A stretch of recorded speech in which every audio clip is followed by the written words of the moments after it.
There we go. Yeah, that should be working. So, welcome, everybody. We'll give it a few more minutes before we kick off. We'll probably kick off it more in earnest at about 22. Yeah, about 20 to 7.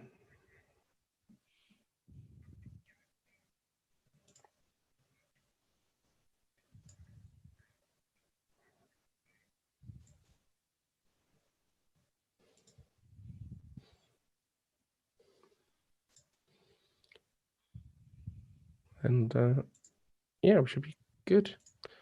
Where has Zoom just disappeared to? There we go. That's better.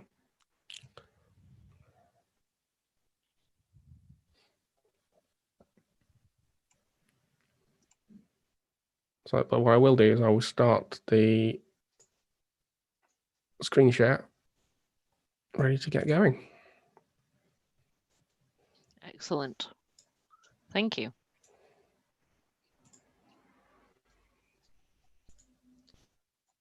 Not that particular portion of the screen, though.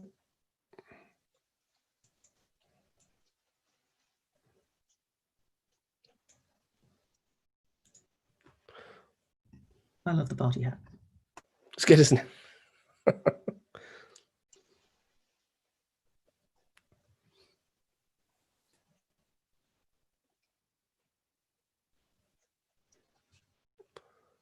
How has everybody's months been? Long and arduous. Yours? Looking forward to Easter. Yeah, mate, it's basically Christmas. It's apparently 4 months, and I think it's 4 months until Christmas, it said on BBC Breakfast this morning. Pretty much from today, yeah. Which is going to be interesting. Just under 4 months of procrastination left then.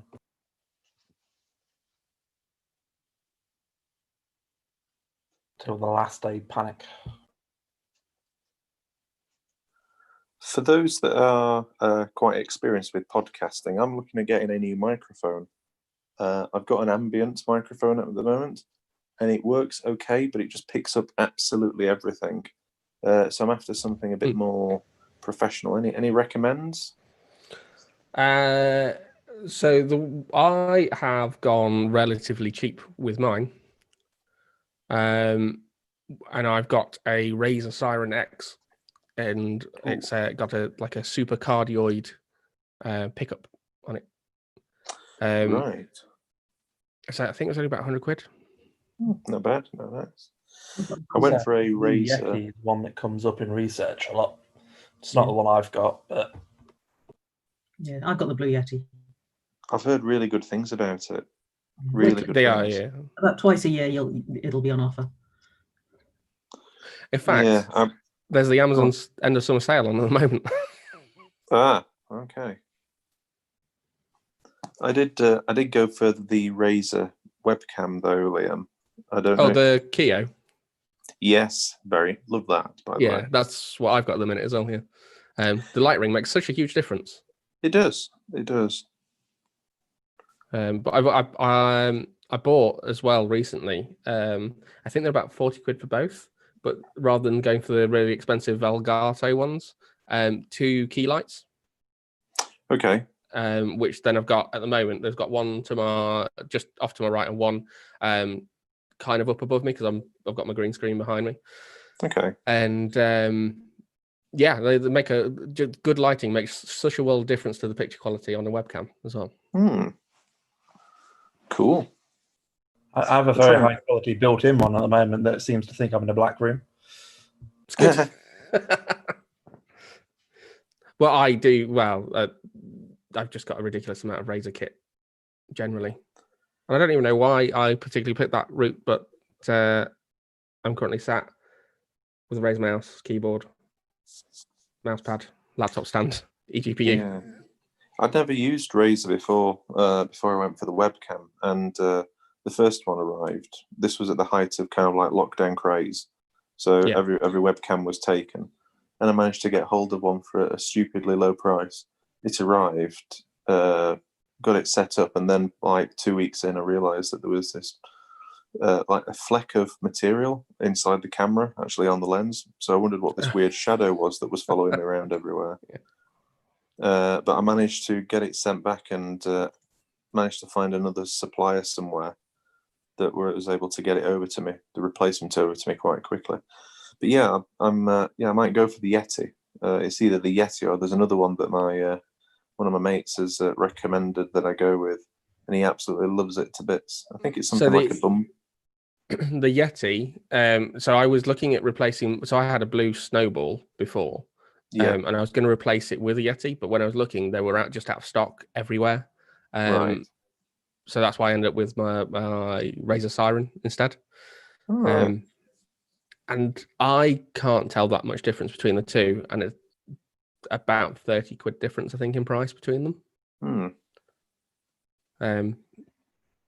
But also the I find it's less about the microphone necessarily, but more around. So like mine's on a boom and stuff, and it's got a shock mount, and it doesn't have as much. Well, the quality is generally better because it's not just picking up vibrations on the desk where the laptop is or whatever. Yeah. And just take IK Multimedia iRig. I think is the one I've got, but that seems to do the job for recording for me. All right. Cheers, Craig. And that's about 150 quid, something like that sort of range. If you can wait until the 15th, Tom, when you're joining us for podcasting, you can talk to our man Jonathan, who knows all the tech stuff around this because he used to do stuff for the BBC, which is why fantastic. we've built all our stuff out around what his suggestions are. This is the Yeti microphone, by the way, if you want. This is my ASMR voice, so hopefully no, don't use that. Don't use the voice. It makes so much difference, though. Feel so relaxed all of a sudden. Yeah. That's the Yeti, and then this is the. This is the headset I usually use, just because it's more convenient for me, and I don't need to stay in range and all that sort of stuff. So yeah. Big difference. I think that's the other thing. So like I've got my microphone just below my face at the moment, but I've only got to move it like a foot away, and it's very quickly. So I found the one that my friend has been recommending. He is absolutely obsessed with the Neat Bumblebee microphone. Okay. I mean, it looks lovely. But... Send me a link. I'm always interested in kitting things out more and getting everybody on the podcast up to a similar level of kit, because then we can all troubleshoot each other. Yeah. So hello Martin, welcome again. And I think we could probably get started at this point. If everybody is sitting comfortably, I shall begin. So welcome to August's DevOps Nuts. We are now 12 months in from our inaugural one in August of last year. Not quite to the day, because I think we was literally the 26th last year. But as a result, we are having some birthday celebrations to celebrate. I don't know where I was going with that sentence. It's been a very long day. I apologize. So, as always, huge thanks to our sponsors, especially over the last year. Without them, this meetup wouldn't have been possible, even in the before time. With big thanks to Rebel for helping to provide us with swag and venue in helping to get things off the ground in the first place. Huge thanks to stickers that provided with our sticker packs. And again, if you would like stickers sending out to you, just get in touch with us and we can arrange that. And again, thanks to JetBrains, who provide us with a license to give away every month.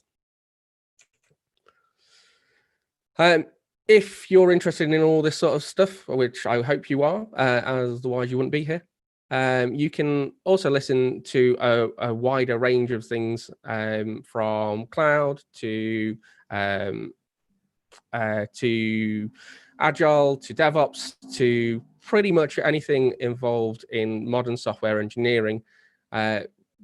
by tuning into the Agile Engineering podcast, which is out every month as well. And it is hosted by myself, Louise Pagling, Jonathan Relf, Pete Gallagher, and my co-organizer here, Misha.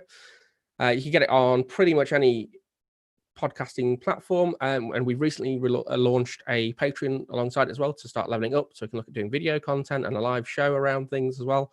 And it'd be great if you guys could give it a listen. In a few episodes' time, we do in fact have one of our DevOps Knots alums as well joining us to talk about the theory of constraints, and that'll be Tom Hoyland joining us soon. So it has been a fantastic 12 months from T-Rex related costumes through to Halloween themed events, and really a fantastic turnout all round.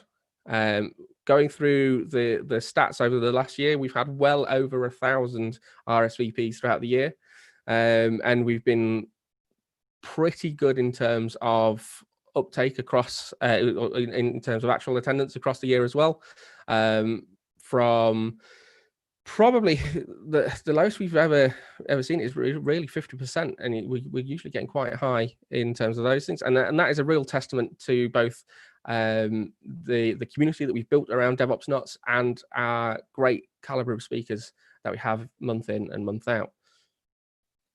And speaking of our speakers, again, it wouldn't be possible without you guys who are attending, and our speakers themselves. You know, we've got Martin returning this evening, who helped us kick off the year.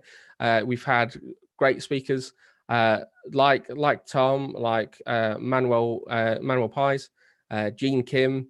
We've had Ross Schonfeld. We've had Sarah Lean. We've also had Hannah Mulligan. There's just been an abundance of great people across the industry coming to talk about stuff that they're really passionate about, and that's really at the core of what DevOps Knots is. It's all about passionate people talking about things that, you know, you can see how passionate they are to a group of equally passionate people, and we just keep wanting to build on top of that time and time again, and really push for that enthusiasm throughout. You know, we started DevOps Knots after coffee and a donut in donuts in town, because we wanted to start sharing just how excited we were about these subjects with people that were also as excited as well. And it's great to see that there's just so many people who are as into this sort of thing as we are,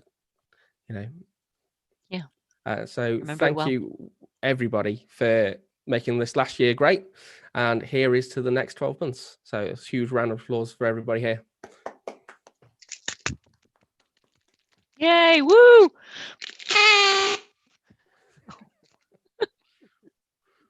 So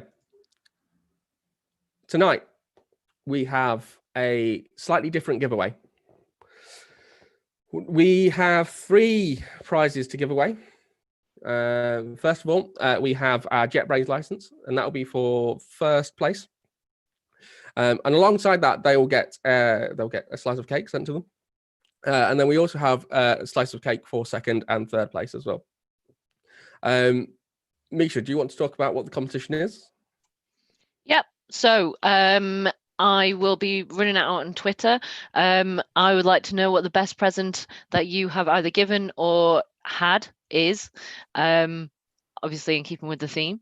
And me and Liam will choose the top 3 tweets that we like, and those people will get a cake, an actual whole cake delivered to your house. So yeah, that's better than a pizza coupon. It's pretty, and it doesn't matter where you're in the country as well, I think. Either does exactly. It, yeah. So it's sponge.co.uk. They are a cake delivery service, which I think is the best thing ever, and I was very happy to learn from it from Louise. Yeah, you will get a cake delivered to your house if we like your tweet. So tweet away. We are also looking for speakers to start looking at those 12 months ahead. We also have one out of our 2 speaker slots available for next month on September the 29th. If you're interested in speaking, you can email us at contact@devopsnots.co.uk or on Twitter, which is @devopsnots, or speak to Misha or I individually as well, and there's various links from there. Tonight, though, we have with us 2 fantastic speakers, both of which I have had the privilege of seeing speak on a couple of occasions. We have Martin Woodward, who has in fact changed jobs since last time he was here and is now the Director of Developer Relations at Github, with his talk on lessons learned so far in shifting to remote work at Microsoft. And we also have Michael Gillett, who is a solutions architect at Win Technologies, with his talk, which I think you gave at DevOps Enterprise Summit this year, well, how Betway tests in production with hypothesis-driven development. So we're going to kick off proceedings tonight with Michael. This slide, unfortunately, isn't the right way around, and that's my bad. But then we'll go from there. So we'll start with Michael, and after Michael, we'll have a brief comfort break, and then we'll pick up with Martin. So a big DevOps welcome and round of applause for Michael. Yay! Woo! Right, just so that we can get the bingo cards done, I'll just share my screen. You should be a co-host as well now, Michael, so you can share. Yeah, that's the one. Cool. So I'll just give you a little introduction to who I am. I am Michael Gillett. I work at Win Technologies, and that is part of the Betway group. And the stuff that I look after are all of the acquisition side of Betway. So homepages, landing pages, registration, affiliate tracking, all of that kind of stuff. I also do a lot of tweeting and Microsoft related stuff. So you can follow me if you're interested in that.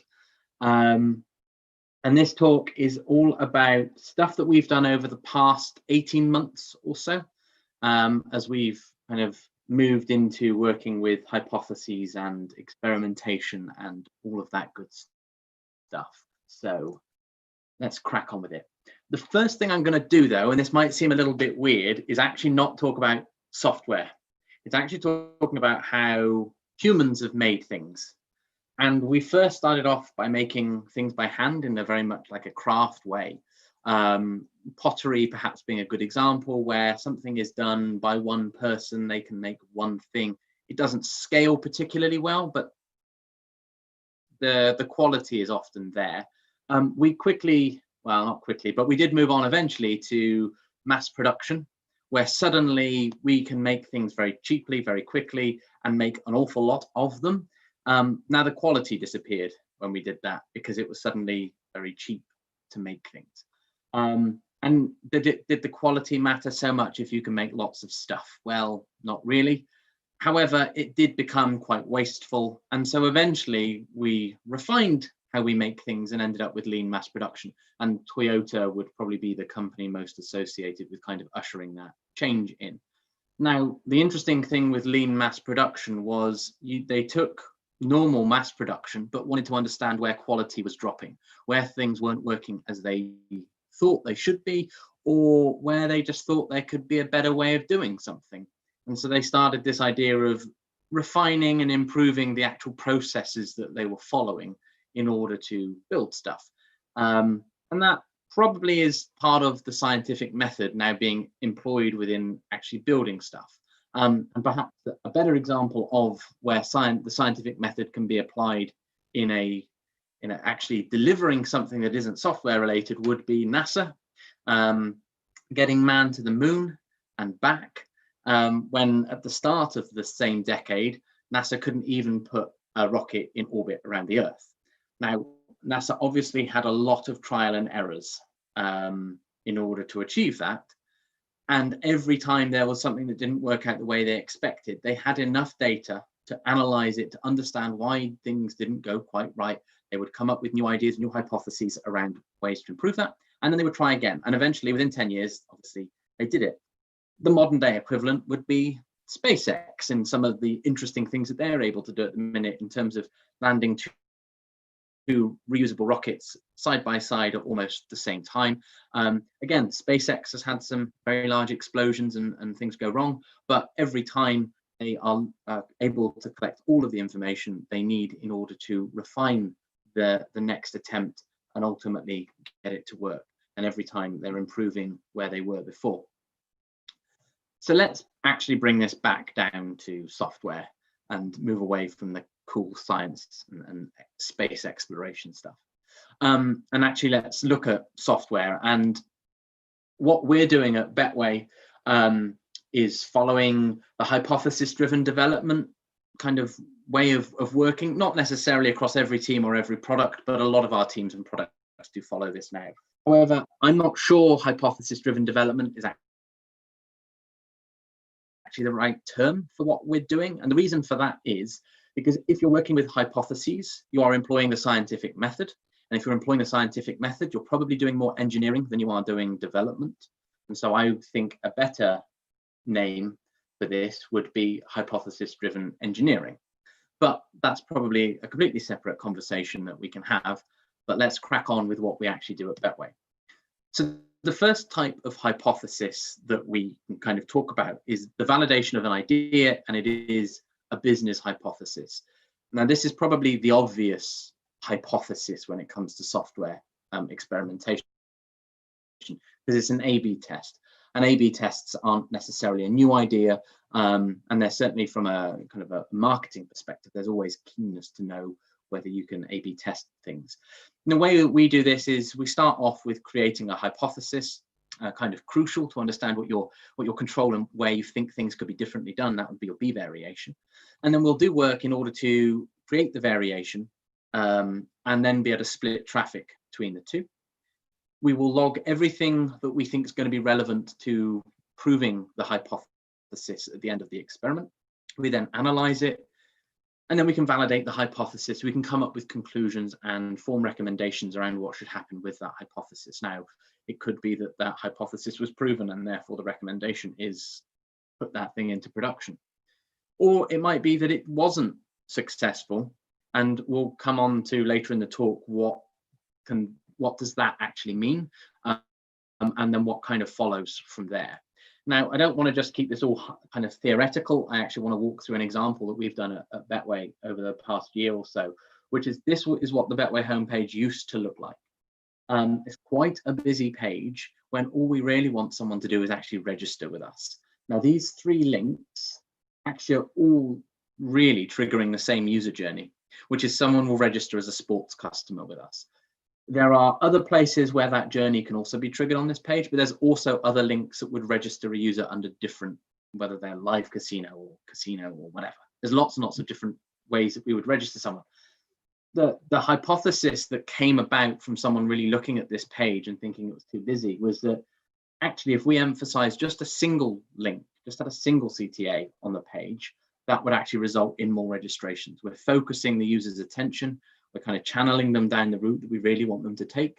And so a second design was created for the homepage. Now, we wanted to know which of these was actually going to work. So we spent time building the design on the right. And as you can see, it is a much simpler page design. The page was really busy below the fold as well. It's not really a term I use, but for the purpose of this, I will. And it was a much simpler design for this page. So what we did in order to A/B test this was we actually implemented a redirect on the old betway.com homepage that use it, and we were using LaunchDarkly for this, but the principle, you could use anything. You could even do it yourself. It's effectively just an if statement, very, very elaborate if statement, where we can conditionally turn on the redirect for groups of users.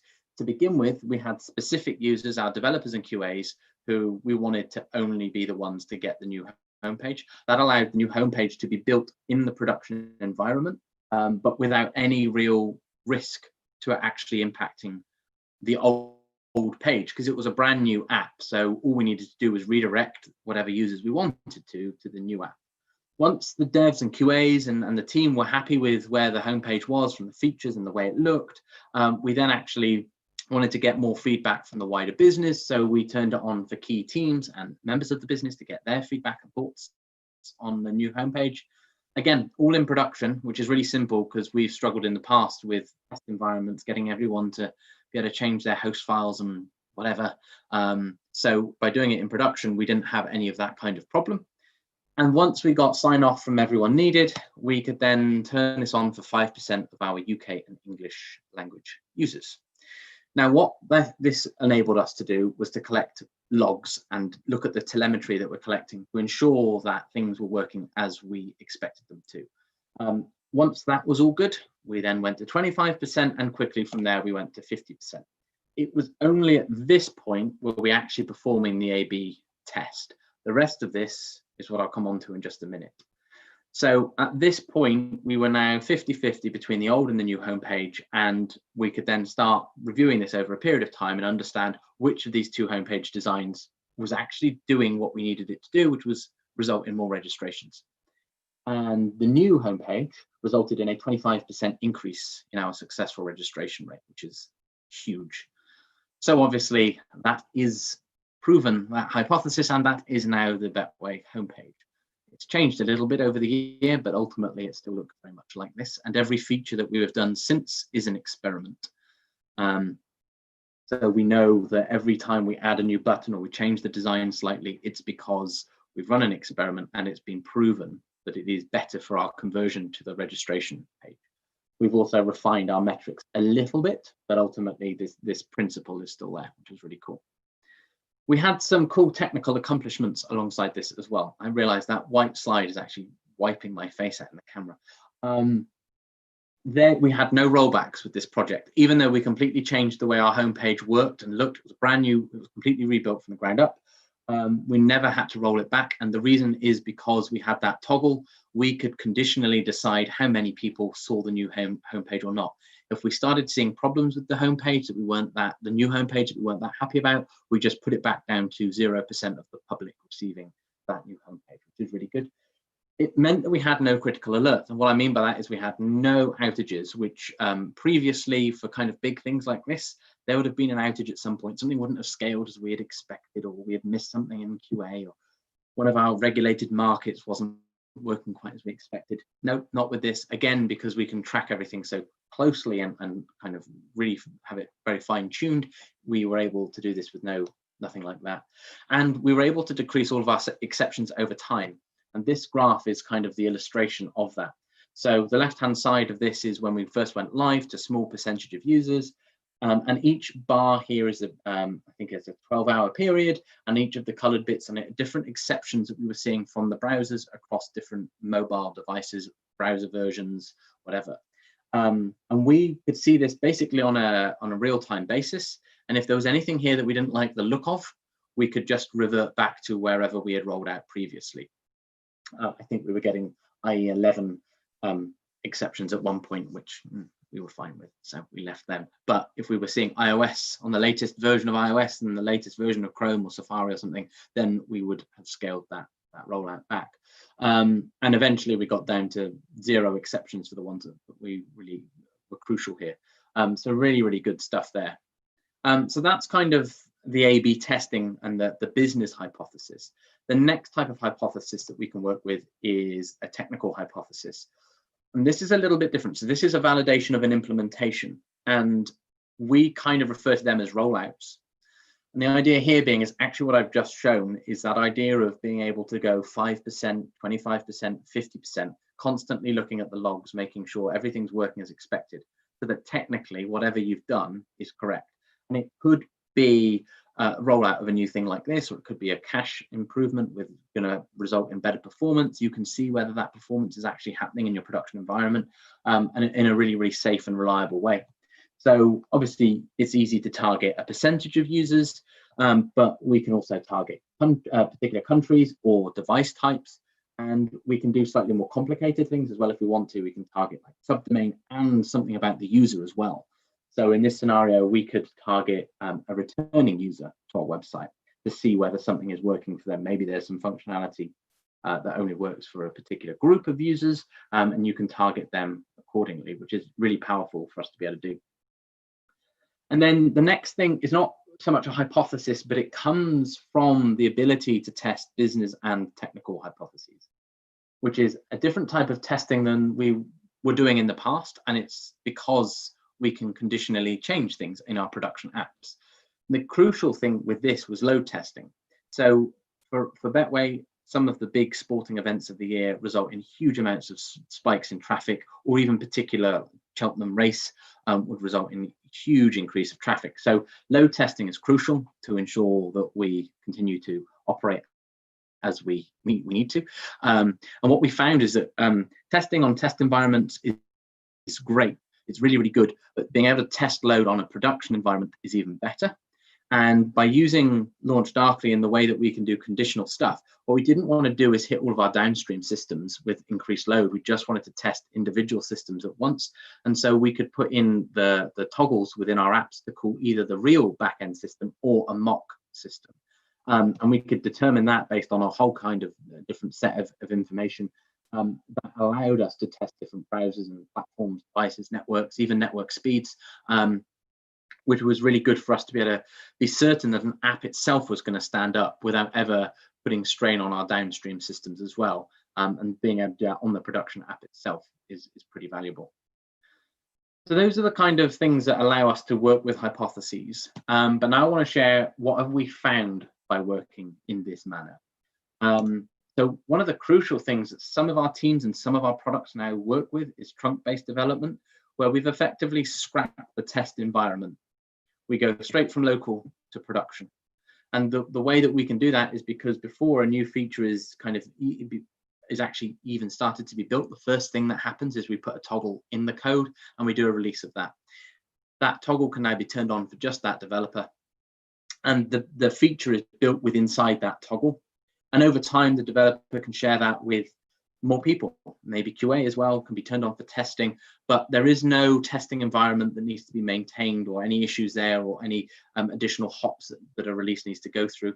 Now, this does rely on a pipeline that has a good amount of automation testing and would fail a release or a build should things degrade, because obviously the normal perhaps safety nets and checks aren't there if the traditional way of doing it was going through some kind of testing process as well. This certainly has resulted in a much quicker delivery time of features because it's skipping out an entire kind of environment, even if that's automated. It doesn't work for every team, and it doesn't work for every product that could be built, but it's certainly an interesting side effect of being confident in the way that we do this in our production environment. Another thing that we kind of have learned along the way is it's very important that when you're doing these kind of conditional toggles based off the user or some information around where that user is coming from or whatever, is you want to be able to track that account, that device, and not the session. And the reason why the session is not great is because if you think of the homepage example, you don't want a user coming back over the course of a few days and seeing the old and the new homepage kind of flip-flopping. You want to give a consistent variation to that user. And so once the user's logged in, that's fine. We can track them there. But before that, we need a way of tracking. And we ended up going with a cookie, which we actually adopt across all of our front-end applications. So if there's anything that actually is toggled across multiple applications, then the user can actually get the same experience across all of them, which is really powerful. Next is a much more recent thing that we've been doing, which is automated automation tests. The idea here is that we're actually building our apps to cater for automation tests within the way that they are built. And the reason here is because, for example, the registration side of Betway, we experiment on that a lot. And we do A/B tests and technical rollouts at the same time. So we end up with a lot of different variations of our registration form. Writing automation tests for every variation becomes very, very laborious and time consuming. And so being able to automate them to run through every possible combination of toggles is really, really good. And then when a release goes out, we know it's gone through every possible scenario a user might encounter with that registration form. And so we've got a good degree of confidence that it's all going to be fine.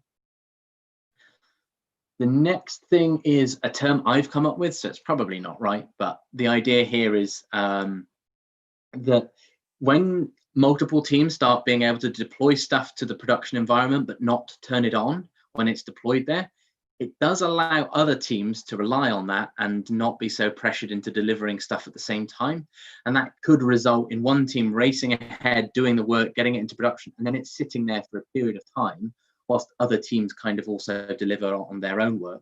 And what we found with that is can be really wasteful, especially if priorities change or the scope of a project changes and some teams think they've already finished and it's not great. So it's crucial that features are built that all kind of be ready at the same time, because things can be turned on and off whenever. It's probably not a good way to approach actually delivering work, and there still needs to be a certain degree of trying to deliver things at the same time.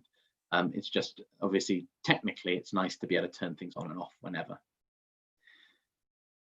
The next one is an interesting one. So this makes use of a permanent toggle. Now, normally our toggles are short-lived. We run an experiment, we tidy us up after ourselves, and that toggle's now gone. But there is value in having some permanent toggles within our applications.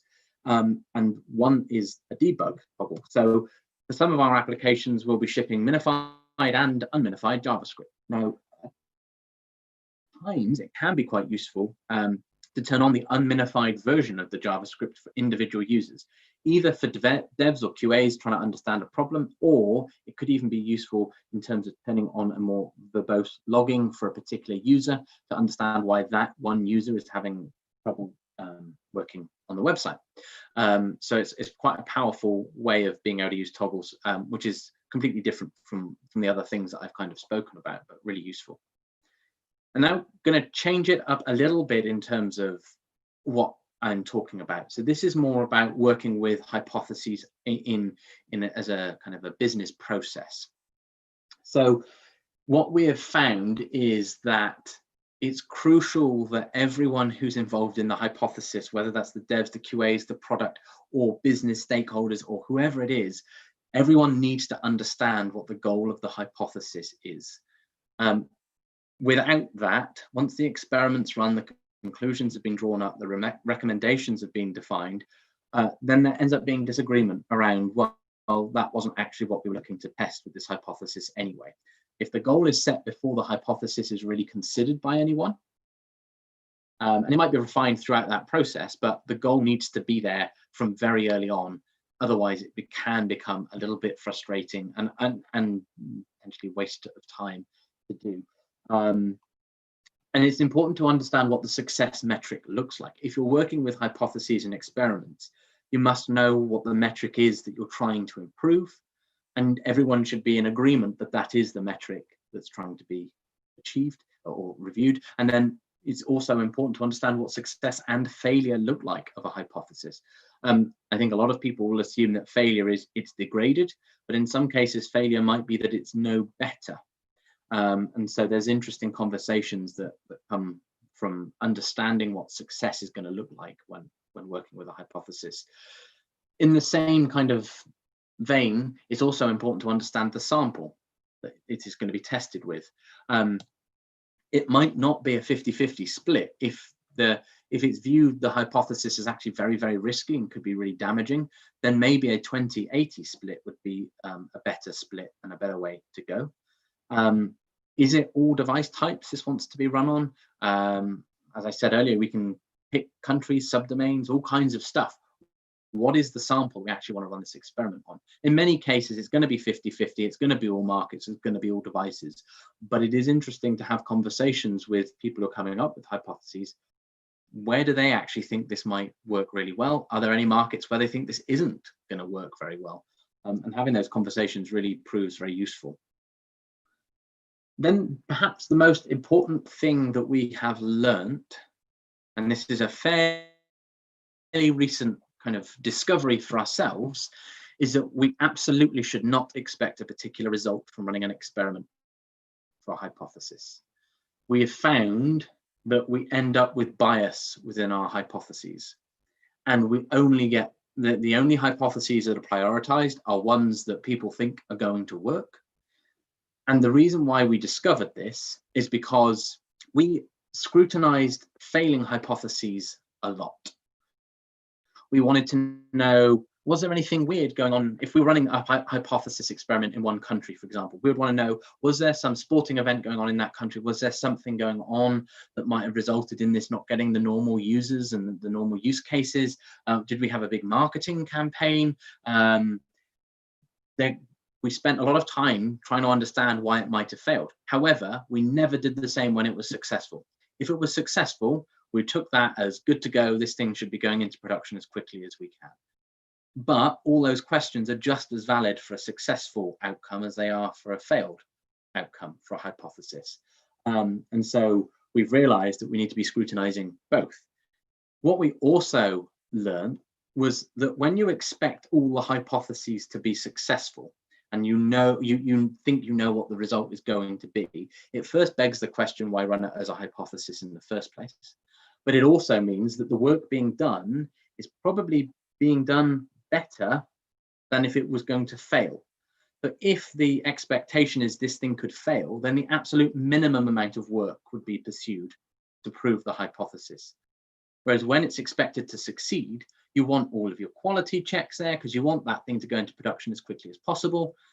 But really what could happen is, then perhaps in an extreme case, is that if you want to find out whether people are actually interested in a new feature, you add a button to the website, could even be an image of a button, but when clicked, it just tells the user this feature's coming soon. So you've never spent any time building the feature. All you've done is gauged whether there's any interest in the feature. And in that regard, the minimum amount of work is putting a button on the website, nothing to do with the feature. Whereas what we've been doing normally is building not necessarily the full feature, but a substantial part of a feature, only to find actually our users aren't that interested in this. The experimentation was not being done at the right point, wasn't being done soon enough. And so we've discovered that this is a crucial thing in terms of actually working with hypotheses. So with all of those kind of learnings in mind, what we have ended up with doing is creating a hypothesis framework, which starts off with the submission of a hypothesis, which you could liken to a form. We want to know some crucial information around the hypothesis and the kind of stuff that we're looking for. Do you want to know the problem statement? What is the problem you think can be solved? What's the hypothesis around this? What would the acceptance criteria of something like this be? Then we start looking at what success is for the experiment, coming back to what I was saying about everyone being in agreement on what success looks like. So we want to know what's the metric or metrics that we're going to be looking at, and what is successful and what is unsuccessful for this. Then there is the actual sample, again coming back to what I said around the devices, the countries, language even, and whether we want to split it 50-50. All of that kind of stuff we capture in this form. Normally it's going to be a business user who fills that in, but we've actually requested everyone in the business to think about things in their own experience with working with things online, and just come back to us with hypotheses saying, well, I think it would be better if Betway's registration looked like this, or I think it would be better if the homepage looked like this, or whatever. And so we capture all of this good information. That then goes to our product team to review the hypothesis. This is just really to make sure we've not run a recent hypothesis on a similar topic, and just to make sure that it fits within the right kind of the roadmap for the product as well. Once it passes through that, it then goes over to the team to analyze what is the minimal, the simplest implementation that we can do in order to run an A/B test, or even it could be a multivariant test, and that's where you have more than an A and a B, because it could be a fairly open-ended hypothesis, and so there could be lots of variations there. The team then get priority to go and implement that simplest thing. Once that's then in production, we can then turn on the toggle, start collecting our data. Now we tend to try and leave this until we reach statistical significance. How you figure that out is a contentious issue. There's many different ways of figuring out what statistical significance is. We can also run this for a set period of time. to cater for any kind of changing user behaviors within particular sporting fixtures, that kind of thing. And once the experiment's performed, we then analyze that data. We come up with conclusions and recommendations for it. And obviously, if we're working in a very simple implementation, then the recommendation would potentially be, if it's a successful outcome, to implement this correctly. If it's an unsuccessful outcome, then it could be to review this at a later point in time, because maybe in 6 months, the market will be different, features will be different already on the website. It could be that this should be rerun with a different sample. Maybe the sample was wrong, or maybe there is merit to it, but the success outcome didn't meet this from what was originally discussed. There's some interesting stuff that should be looked at, maybe within a slightly refined or another type of hypothesis.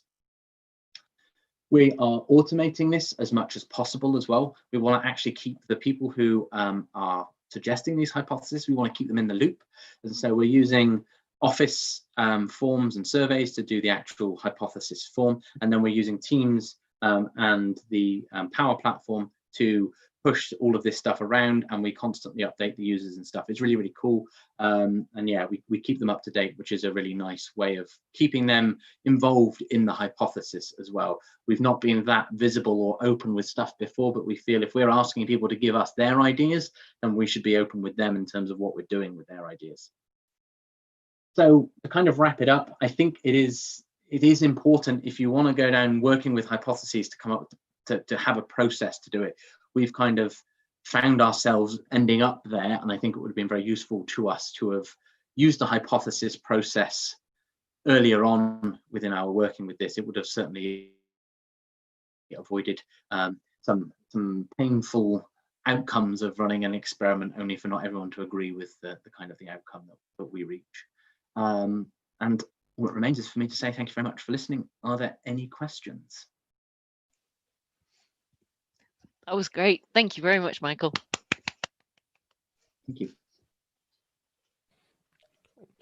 I don't think we've got any questions. Yeah, we're not getting on YouTube at the moment. Is there anybody here in the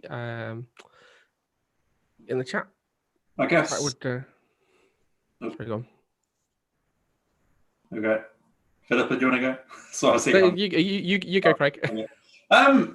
I guess in terms of like the toggles and certainly the monitoring and the error logging and just I guess the technical stuff that goes around this, what's general ballpark cost do you find that has? So is it quite expensive to set up the monitoring that you needed, or was that relatively straightforward? So we use application insights anyway. So it didn't really cost us any more to log extra telemetry.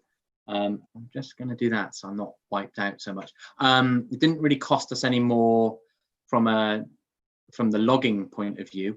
Launch Darkly that we use isn't cheap. So there is a cost there. As I said at the beginning, you can build this yourself.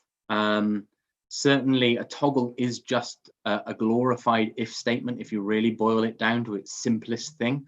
But obviously the ability to be very, very dynamic with stuff and not have to do a release to change who's going to receive that, the if or the else, is pretty important and valuable.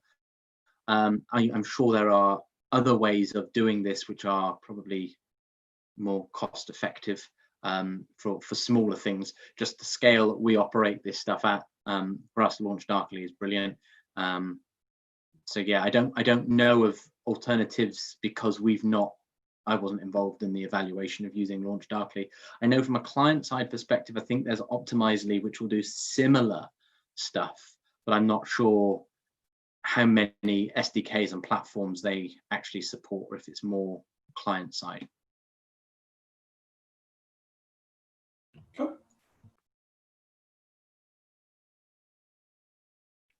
So you are muted. Yeah, muted. I knew that. It's fine. That was a test. Thank you. I had a hypothesis, and it was proven. Is there an incentive to encourage hypotheses? Is there reporting on ROI from hypotheses? Which is a question from Ian Henderson. Yeah. So we There's not an incentive for someone to submit a hypothesis. However, because of the metrics that we analyze, one experiment that we did on the actual registration form where we swapped sections around, that resulted in a 2% better conversion rate or successful registration rate, which then the product team took back to the kind of stakeholders around that.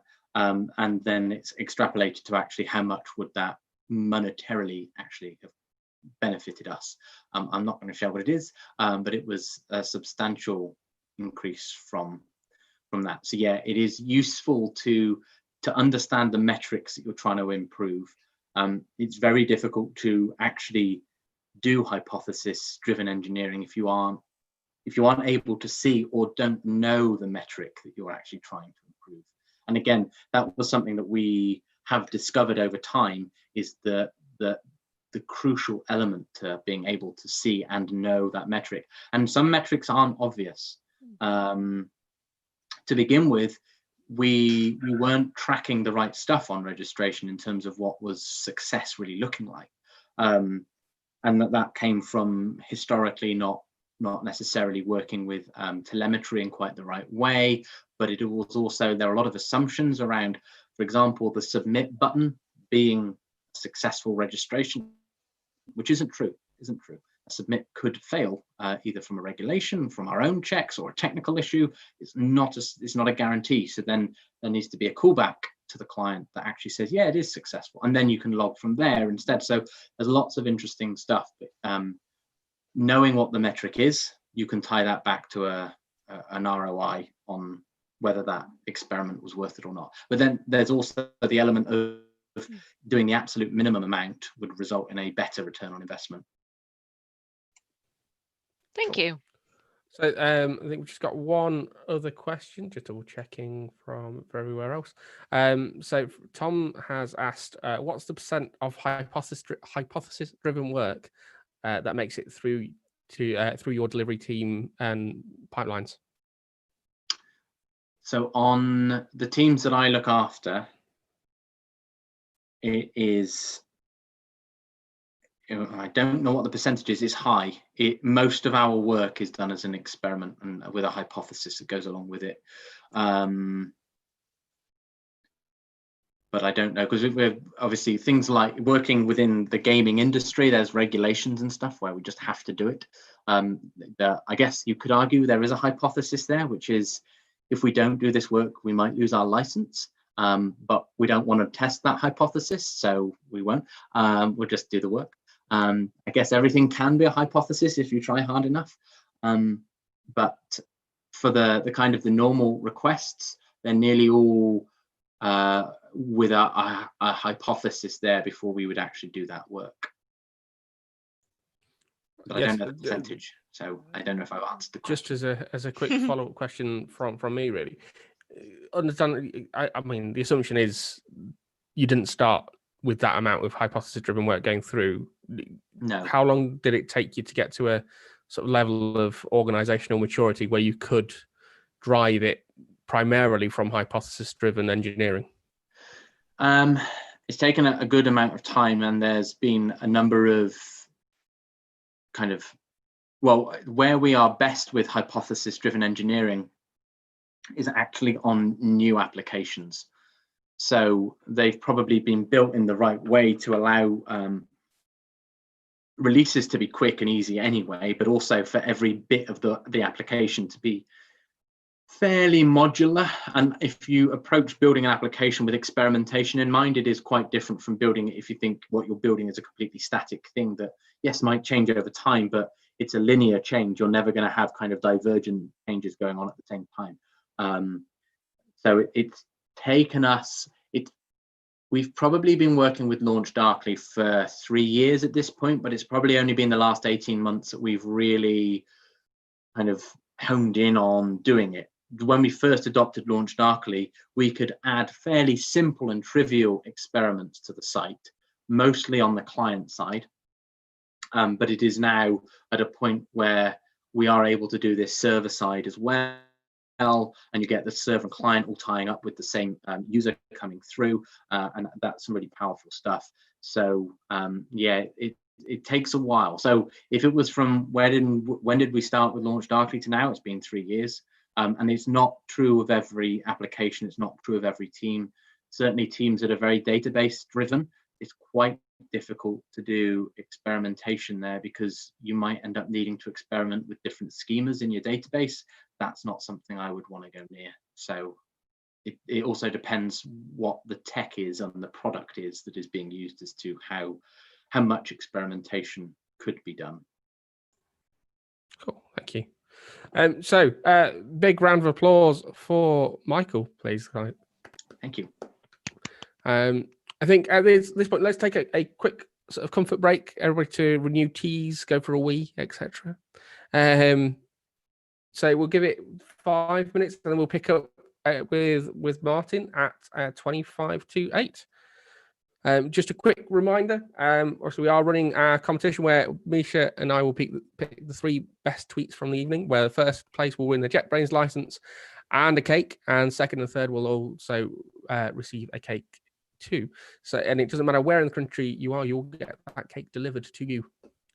What we're after is your best gift stories. So if you tweet us with the hashtag DevOps Nuts, with those stories, we'll be picking those at the end of the evening.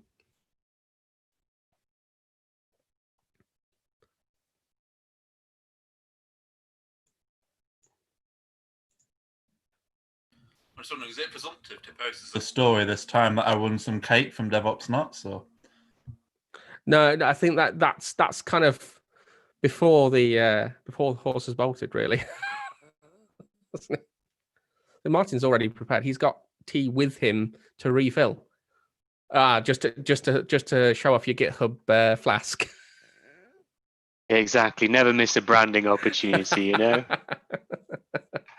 I'll pour from my GitHub flask into my GitHub mug. How about that? While wearing my GitHub hoodie and my GitHub t-shirt. In fact, why don't I complete the trifecta and get my GitHub cap on? So yeah, there we go. So, not too bad. Can you have too much free swag? I don't know. No, you cannot. Yeah. Why pay for clothes anyway? Exactly. Yeah, we have. There's actually like GitHub's a swag company that also does software. Software. Yeah. But we do amazing stickers and stuff. So yeah. Right. I'm gonna pop to the little boy's room and then I'll be back ready to talk. See you in a sec. Cool. Octocat says hi. Hey! Amazing! Fantastic. Right now I must remember to mute. Oh yay! Tiny Yoda. Yeah, I got a baby Yoda. I have a little crochet one. That is really cool. Oh. It's so cute. Yeah, it's his little soup bowl as well. I really want. I don't know. Correction. I don't want to spend the amount of money it is, and probably will never. But I really want the Hot Toys or the. Yeah, is it Hot Toys that are doing it? Slideshow collectibles, Baby Yoda. The Ted. There's a Ted. I love your toy game. This is cool. impressive. Oh my god. Little creepy, but it's okay. Oh. Just trying to find something I've got, but all I've got here is like a screwdriver. Screwdriver. Can't see it with the background thing on, can you? Ooh. To be fair, the roll of toilet paper. This is when. There we go. Oh. What a screwdriver that is, though. That's a beauty. You can drive all the screws. Yeah. I've got a Linux. Stores. Should we do this as well? Look, here's my Raspberry Pi cluster I'm currently building. But I did this aluminium pastry it myself. That is on my to-do list. Oh yeah, for doing Kubernetes playing with, Pete and Jonathan that I do the podcast with. So we're going to be we're working on launching like a live show on YouTube where we'll just go with here's the thing we think might be possible or cool, and we'll do the whole Googling and building it as we go. Like, you remember when you were a kid and you collected the magazines and you built like a tornado or something, that kind of idea. And we've been talking about one of the ideas for the show would be, let's deploy Kubernetes onto a Raspberry Pi cluster and then manage it through Azure Arc. Nice. Yeah, that should be possible. That's what yeah, I'm doing it. I'm just playing with Ansible and doing it, but yeah, that should totally be possible. So this is a PoE router that I've got down here, and then so these are all powered with PoE, and then that way I've just got one power socket, and it powers the whole lot up, and then I plug that into the LAN, so it's pretty nice. Does your R2D2 do anything in the background that I can see there?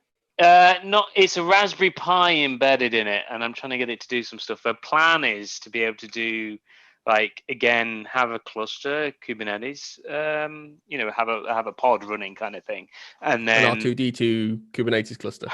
Yeah, and then because if you notice, there's a distinct similarity in size, and the plan is, what I was actually thinking about doing is having like independent sensors running in different containers, and that way, like, you can play with, doing kind of distributed microservices, but looking after stuff.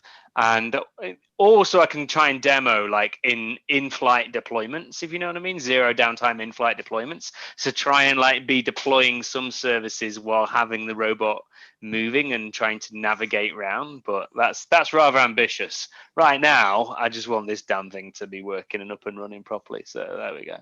That's exciting. And I've got my my Nixie clock here with a little, vacuum tube type Nixie display with the current timing, and I keep that there just in the bottom corner because I have lots of late night meetings with Americans. So this is kind of like my passive aggressive, kind of yes, I am working this late kind of display. Not that any of them can understand the 24-hour clock, of course, but Do you also then do everything in metric as well? Just to annoy them. Yeah, even I like converting to kilometers as well, just to really wind them up. So. Yeah, cool. Right, guys. Hopefully you're all back and refueled. I would like to once again welcome Martin Woodward from GitHub, who is going to be talking to us about the lessons learned so far in shifting to remote work at Microsoft. Fantastic, thank you. If you can make me a co-host, that would be awesome. Just clicking that button as we speak. Great. There you go. It should find them. Yeah. Super. Right. Hey, everybody. Hey, up me ducks and all that sort of stuff. It's been a long time. It was. It feels like a different lifetime since I was last in Nottingham. It was back when, you could get on planes and do all that sort of stuff and see people. So, it wasn't that long ago. So thanks for having me back. It's great to see you all, even if it's virtual. And we'll get started. So as the name says, I'm Martin Woodward. If you want to send abuse my way on Twitter, feel free at Martin Woodward, or if you want to email me, it's Martin Woodward at GitHub, and Martin Woodward everywhere basically. What I wanted to do today was kind of talk a little bit about how Microsoft have transitioned to remote engineering. So I've been a remote developer for the past 15 years from this same cupboard for the past 15 years I've been living. And this is my third company now I've been working in from the same cupboard. So I did a startup that then Microsoft acquired sort of 10 years ago, and then worked for Microsoft for 10 years, and then moved from Microsoft over to GitHub just after I spoke to you at the last meeting. So that was quite exciting back in January, February time. And then it's been really interesting for me because I was somebody who was going from a company that was accepting of remote, but going over to GitHub, I really, really noticed the remote-friendly culture that GitHub had, coming from Microsoft to GitHub. And part of the team in GitHub are actually responsible for Microsoft's first-party engineering tools, so Azure DevOps and some of those types of tools, as well as their usage of GitHub. There's a team that are attached that help a lot of that sort of stuff. And so, it was fascinating for me going over, seeing GitHub's remote-friendly culture. And then which I really appreciated because I was remote. So I really, really, really noticed the differences. And then Microsoft, the rest of Microsoft, very soon after I joined, had to go more remote friendly for everybody. And so it was, it was an interesting thing. And, what with one thing and another, this pandemic we've all been like surviving through has had, it's had impact on every one of us. On the phone, it's had everyone, our friends and family. It's had impact on our teamwork culture. It's affected all our work-life balance, I'm sure, especially as we get ready for, schools to go back, people that have kids and things. And, it's really changed the market landscape, what's going on. And we're all still learning continually on how to adjust to, how we're working right now, which is kind of like, this is what DevOps is about continually learning, continue to adjust. As we got like all this social distancing stuff, it's changing how we work, changing how we learn, changing how retail's done. Like, did I see like nearly 75% of groceries now are delivered online, like, via, well, not online, but are delivered, being ordered online and then being delivered, there's lots more, deliveries are being done from click and collect and all that sort of stuff. And, I cannot personally, where I am, I cannot see my GP. Like, if I need to go see a GP, then you get on the phone and all that sort of stuff, and there's telehealth and all that sort of thing. So there's been a massive change, and there's been, this massive acceleration in like digital transformation that a bunch of organizations have done. We as DevOps people, as developers, as operations, as engineers, all of us have been kind of helping our businesses adapt and adjust. And so many things that like we just couldn't get done before, people are saying yes to now. And it's, never waste a good crisis is what one of my old bosses used to say, but it's been amazing the amount of kind of modernization and things that's happened over the past few months because we've had to, just to survive as businesses. And so in the midst of all this, like, uncertainty and change and all this sort of stuff, I just thought it'd be helpful to see, like, dig into a little bit of what my friends over at Microsoft had learned as they moved to being more remote, from kind of my perspective as being remote there and then being in a completely remote friendly culture and kind of how it's moved. And then I want to try and, if I can, leave some time for discussion at the end. That's, talking to Liam, like being last is cool, because talk about this and then kind of chat a bit amongst ourselves as well about how, how things have affected us and how we're coping and all that sort of stuff. Because, man, it's tough. It's not normal. There's a big difference from working remote and surviving a pandemic while working remote, So let's go. We'll dig into that sort of stuff. But I'm in an incredibly privileged position. I've got a job still. And so acknowledge my privilege before anything. That is, I'm extremely lucky, and so it's obviously an extremely privileged viewpoint of what we've learned. So yeah, right. Let's get cracking. So. First things first is it wasn't easy for Microsoft either, and Microsoft are in an amazing, like I talked about my privilege, Microsoft are in an amazingly privileged position that they've got like, unparalleled resources to help their employees through this transition. Even though they don't have the campus, like nobody's working on campus yet, they're still paying everybody, that including contractors that would have been coming in and working in campus and things like that, because when you've got the resources of Microsoft, you can afford to do right by your employees, you can afford to do those sorts of things. But it's how like kind of they've adapted. It has had to change, and lots of learning as they've gone along the way. So if I look at how things were before kind of the pandemic hit, for me, it really hit. I'm just looking out. It was just before the MVP Summit. So I came to speak to you, and then I think I went over to Paris, and then MVP Summit kind of hit around St. Patrick's Day. I think it was beginning of March or 2 weeks before then, we made the call to close down campus, because Seattle, Washington State was kind of where it kicked off first in the USA, and we were going to have this summit where a bunch of people called Microsoft MPPs were going to come over to, from all around the world and descend on campus and kind of cough all over everybody. And so we decided that probably wasn't the best idea for everybody's sake, and we needed to close that down. So prior to COVID-19, there were remote initiatives happening across the company. Like, I'd been working from remote for 10 years, but I was very much kind of the exception.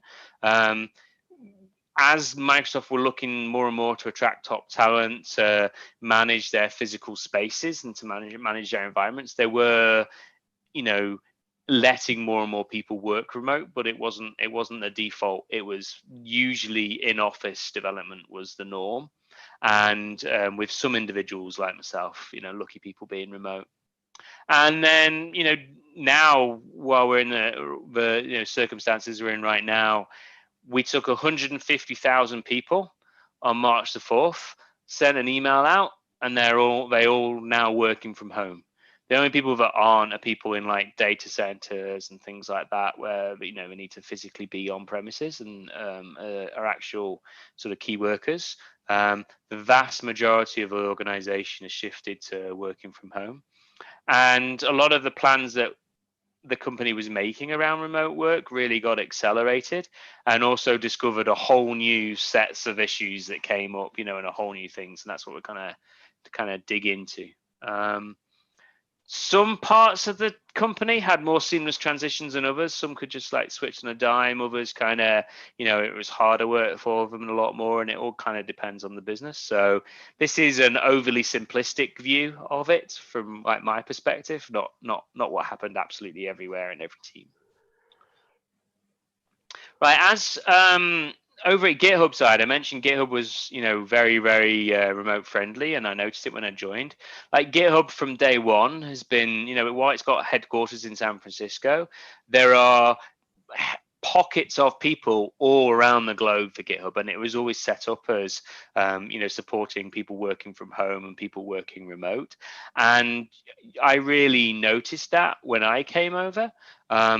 Even just silly things, like I know I was showing off my swag and stuff like that, but like stuff like this got sent out to me as a remote employee, like my onboarding could happen remotely and all this sort of stuff. And things like that never happened at Microsoft. Like, you'd quite often say, oh yeah, there are, hey everybody, we've got, hoodies or water bottles or something for everybody.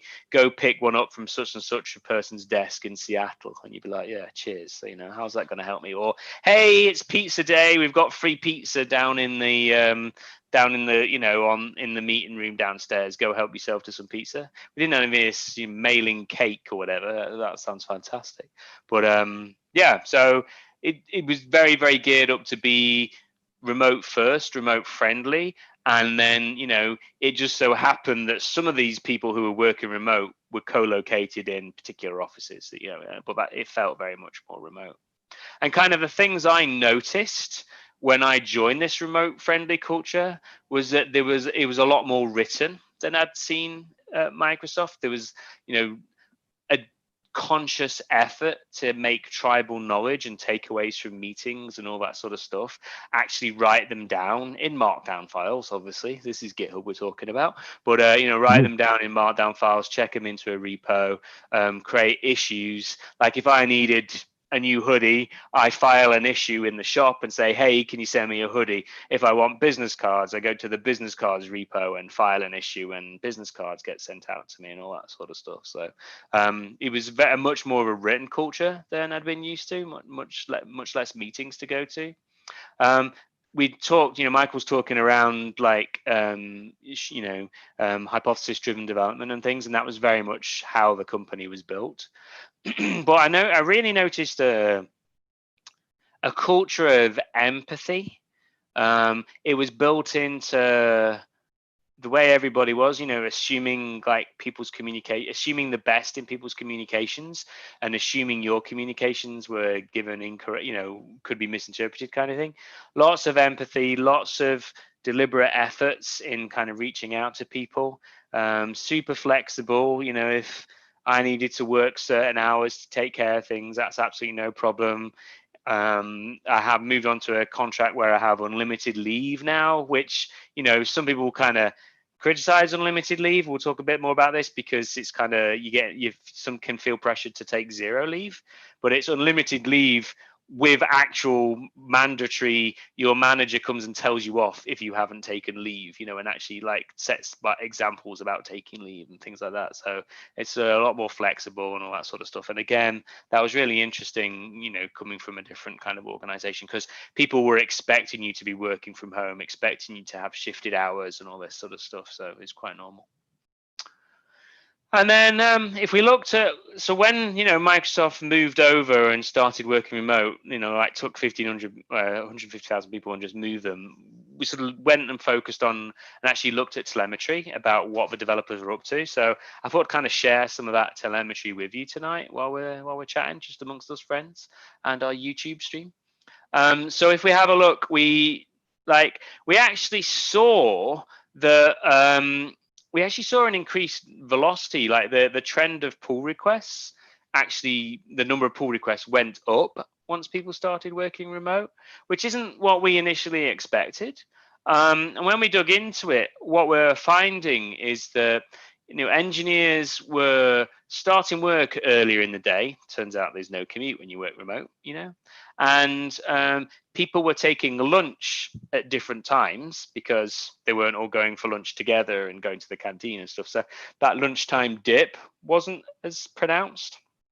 And then the other thing noticed is people started to stretch the day later into the evenings, but the mid-afternoon kind of build rush, trying to get everything in before you get on the bus or get in the car and go home, like that kind of leveled out a bit. So it was a longer day, but a more not as an intense a day is what we were seeing across the teams. When we offset for time zones and all that sort of stuff, which was fascinating to see.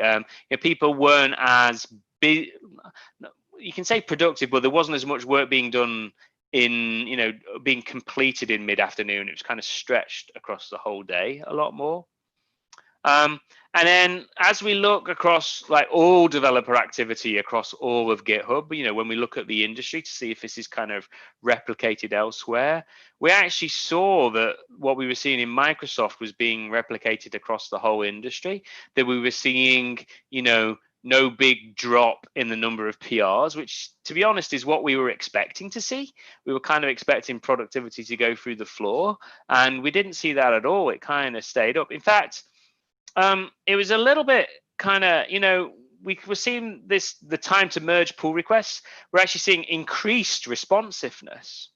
And that was, quite fascinating as we started to dig into it.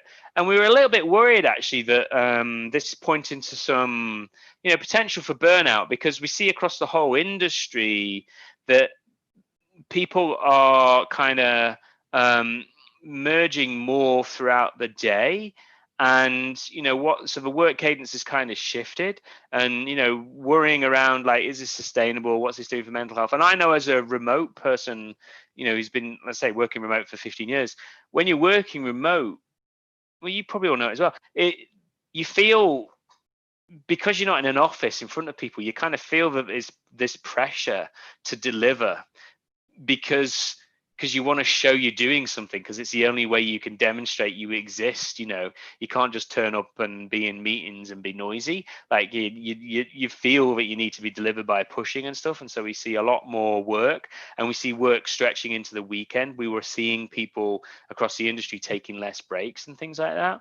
So one of the things we did in work was actually encourage people more and more to make sure you take the weekends off, encourage more and more people to take long weekends as well. And it's really hard to convince people to take a long weekend when you've got nowhere to go, when you can't leave the house. But this rest is still important. Spending time with people other than your colleagues on a Zoom call is important, so trying to encourage that sort of stuff. So I set like a no meeting Friday rule across my team, and we've done no meeting different days around the organizations and all that sort of stuff to try and make sure people are working when they're at work, and then they're having time off, rather than just doing the same volume of work over a longer period of time, if you know what I mean. You want to try and condense it down a bit and get people to take time out. So then we did some checking about how the developers in Microsoft were actually doing. So, they did this by looking at weekly surveys, and they did some research into like deep dive research and listening tours around like quarantine research and stuff. And then also in Microsoft uses Teams heavily. So in their Teams channel and things, having FAQs and then listening to what frequently asked questions people are asking and building up those up into wikis and things, and then seeing what kind of questions were being asked. So if we dig into that a little bit, we can see obviously there's a big pressure of this maintaining the work-life balance. We saw this across the surveys, and you also see it replicated in the Lancet recently did a study of studies. They looked at all the research about the psychological impact of quarantine, and it shows that it wasn't just inside of Microsoft we were seeing this, but across the whole, the whole globe kind of thing. Maintaining this work-life balance is definitely a common issue that people have got. The lack of information, like, just give me the information. I don't care if it's bad news, but I just need to know what I need to plan for. And the more information we could give people, the better. And so that's why very, very early on, Microsoft said, hey, look, we're not gonna travel in FY21. So until at least the summer of 2021, we're not going to travel. We're just, and if you think when we made that call, that was like at the beginning of March kind of thing. That was quite an extreme call to be making right then, and people were, are you crazy? But we wanted to set some lines that set expectations so that everybody knew what to do, knew what not to do, and kind of give as much information and as much transparency as we could. We definitely saw for people that had children in the house, then the homeschooling responsibilities and the childcare responsibilities were definitely very, very hard for people to manage. And what was really interesting is that oftentimes that responsibility fell. Often the person who has the most flexible working conditions is actually the major breadwinner in a household, because we're doing jobs like we can do, where we're working from home and things. Whereas people who are, working and, teachers or working in hospitals or doing deliveries or whatever, the key workers are often getting paid a lot less than we're very lucky to get paid. And so we were seeing the childcare and homeschooling responsibilities being consumed by the person who was also the major breadwinner in that household, and then that was causing extra tensions as well because people couldn't take time off. And so we had to have some flexibility in things, and we saw that was causing distinct additional stress across the whole organization, and I suspect the whole industry. And people who've I've got kids, they're great, they're a mixed blessing. Kids are awesome. They can be a pain in the bottom at times in terms of when you're trying to get them to do the reading and do homeschooling and sit in front of Google Classrooms or a Zoom call or whatever. But at least I get a hug. Whereas we have people who've got literally nobody with them, and they're just completely alone, not allowed to leave the building apart from an hour. And for those people, they really, really miss the team dynamic, talking Zoom's great, but it's not energizing. It can be, it really can suck energy sometimes. And so people were really missing that team dynamic, team culture. There was this, a sense of isolation led to some boredom, especially in the evenings, which caused people to work later, which caused them to be less productive over time. And we also noticed that, the more you are isolated, and this is a fact, the more you are isolated as human beings, the more you have difficulty with concentration and decisiveness, which is exactly the things you need in a workplace. And so, trying to figure out how to get those team dynamics and trying to figure out how to get that as well was also, a tricky issue. So there's this whole thing. And again, when you look at the challenges, it's total DevOps. It's this mixture of humans and IT together is what the problem was, and what the problems are. And so there's this whole, sociological, psychological, and cultural issues, the wetware issues, and then on the hardware and the technology issues. We all know how frustrating it is when the internet goes down, or if you're having bandwidth issues, how frustrating it is if you don't have a physical space in your house that you can call your own, and I'm lucky enough to be able to shut the door, and the kids are in a completely different part of the house. If you don't have these facilities, that it can be very, very, very frustrating. You don't feel productive, as well as all the tooling. So then is, what did we do? What did Microsoft do to try and fix some of these things? So the first thing we did was, around supporting the people. So the wetware side, the people side. We wanted to, try and encourage more team culture, more connectivity, make people feel less lonely. So scheduling meetings that are basically just chats, virtual hangouts kind of thing, and making those not be team related, but kind of area related or cross discipline related kind of thing. And it was a bit weird at first, and there was games and all that stuff like that you can do, but for some people it was vital. In GitHub, actually, what we've been doing as well is because GitHub's a bit more hoodie wearing culture than Microsoft. After the company all hands meeting, we invite a live DJ in to come in, and a DJ plays a set for us, and then everyone's hanging out on the Zoom call, rocking out and things, which is pretty cool. But we're trying to do more and more of those sorts of things, because it's important again for people just to have some downtime and not feel like they have to be working all the time they're at work. Lots of IM, lots of messaging, stay in contact, lots of direct one-on-ones with managers to people, that sort of thing. Trying to really double down on the buddy systems and the sort of peer mentoring, peer coaching kind of thing, forming virtual groups across the business again for being able to talk and share information with each other.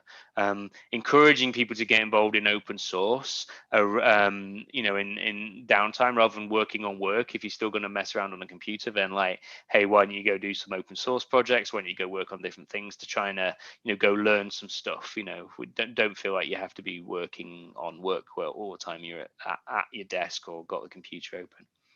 And then we do some things around morale games. One of the games I did with my team that worked really well was Would You Lie to Me? So the TV show on BBC, the Would You Lie to Me thing. So Americans never heard of that, so they thought this was a super original idea. But what I got them to do was basically they had to say it was about themselves, so it was kind of get to know your thing as well within the team. And you had to say 3 things. Two of them were a true fact about yourself, and one of them was a lie. And then everybody had to identify which was the lie, the fact about yourself that was actually a lie. And it was really, really cool because, you obviously, you think of the most outrageous things you can do for your truths kind of thing that nobody's going to believe, and some fairly boring stuff for your lies. And it was quite good to see, and it was good fun. And we did that one time. We were going to do a bunch of planning and stuff, but we did this morale game first. And we just ended up having so much fun doing this game. We just decided to do it. And that's fine. And managers were told to go do that with their teams. Go have some fun. Go do some stuff to just build morale. That's good. And we were actually encouraged to do that rather than it being seen as a bad thing. We also, tried get Microsoft to be a lot more of a written culture, a bit like GitHub is. So keeping team informed, sharing information as soon as we have it, lots of company all hands meetings, all that sort of stuff, and lots of places for people to be able to share and write down tips and work and all those sorts of things. So, yep.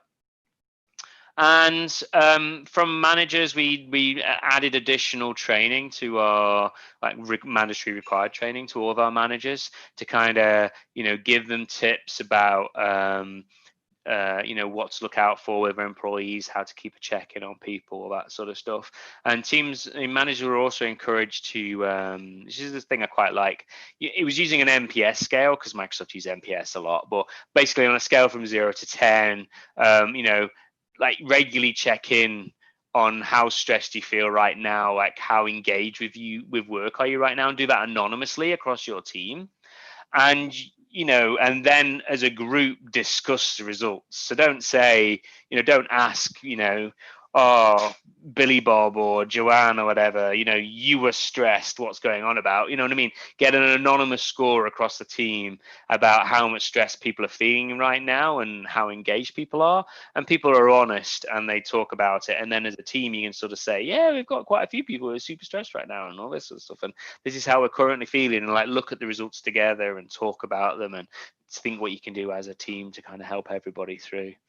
And just trying to keep everything supported, but also with meetings, what we're trying to do as well is, and any training and stuff, like keep it short, keep it bite-sized so people can consume it and then move on and go back to what they're doing, make it sure they don't feel like they have to sit at their desk for 3 hours watching a mandatory training video. On the developer side, we strongly encourage all the engineers to have an isolated work area. Microsoft actually, GitHub already had this, but Microsoft basically said to all their engineers, you know, you've got $1,000, go pimp up your workspace, like go, you know, get stuff you need to make your working environment a better place to work. GitHub already had that built in, which is which is again another cool perk about coming over. Encouraging people to make their availability known. Again, this was a tip I had being remote. I actually block time in my calendar when I'm sleeping because Americans can't do time zone math. It's too hard. And so I just block that time in. People know, encouraging everybody to do that. So if you're spending from 9 till 12 homeschooling, great. Put that in your calendar as, you know, homeschooling 9 till 12. And so people know not to schedule meetings during that time. Like, don't feel guilty about that. Put it in, but just be clear about that to all of your team and set the right expectations so that everybody knows when we can have meetings and all that sort of stuff. We also do a thing with emojis where, you know, you set your status. We have we use weather symbols to set status. So you have from like sunny to, you know, partially cloudy to raining to thunderstorms kind of thing.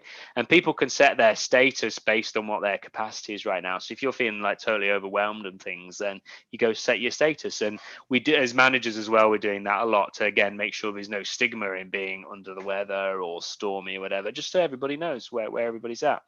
Encouraging people to take regular breaks. Thank you, Liam, for encouraging everybody to take a regular break on this call. Exactly that sort of thing. Hey, go take a break, come back in a few minutes, we'll do this. And then in meetings, we do like kind of encourage video. We don't make it mandatory, but we do encourage it, just again to, like lots of people doing here, you know, like being engaged, being mindful, being there in the present rather than trying to multitask all the time. But set boundaries for when you're out of work, encourage people to like not work, and also try and make meetings so that the gaps in between them. So rather than having lots of 60-minute meetings which are back to back, have a 45-minute meeting so somebody's got time to write up the notes and go to the bathroom and grab a drink of water and come back and all that sort of stuff. Crazy, I know, but it was just some of these things that you sort of need to get better at setting boundaries. And the thing that you've all probably found now that I knew for the past like 15 years that was probably different to what people expected is it's not setting a boundary so that you're working and that home doesn't interfere. It's setting a boundary so that work doesn't interfere with home. When you're working at home all the time, it's just too easy to, you see a Slack message come up and you think, oh, Teams message or whatever, and you think, oh yeah, rather than responding to that, I'm gonna just walk back into the office and start typing. And I can't tell you the number of times that, oh, I just dip into my office, respond to this, and then you look up and it's like 11:30 and everybody's gone to bed in the house and you missed everybody, and you missed an evening with your family again. Like, try and encourage people to have end of work boundaries, or they come and speak to user groups, which is cool as well. So yeah. Right, keep on going. How are we doing? And then lastly on this sort of side here, you know, sort of having, it's all right, people who are established in the team, and you know, because you've got these relationships that exist, and it's a bit like any long-term relationship, you know. Once you've got a relationship that exists, keeping it in touch with Zoom calls and with Teams calls and with, you know, phone calls and things is easier. But trying to establish these relationships is very hard up front. Again, video is important for this. But with new hires and interns, like we've not stopped hiring during this whole process. We've not stopped bringing, you know, we had summer interns and things like that. So doing that, making sure that they're set up, they've got the appropriate equipment that includes webcams and laptops and mice and things that get sent out to them, and it's all there for their first day. And then, bringing them in, having formal chats, getting the onboarding done, introducing them into social groups so they can start to build out their networks. Like those things you have to be very, very, very deliberate about. And giving them, we'll talk about the remote dev experience, but we've been sort of improving a bunch of that kind of work and speeding up a lot of those investments. We also make sure that everybody has dedicated one-on-ones with their direct managers, their people managers. So I usually give an hour per person that we spend. That's just conversation, like how you doing, what you're up to, what did you do the weekend, and then we'll talk about career stuff, talk about project stuff, that sort of stuff. Right.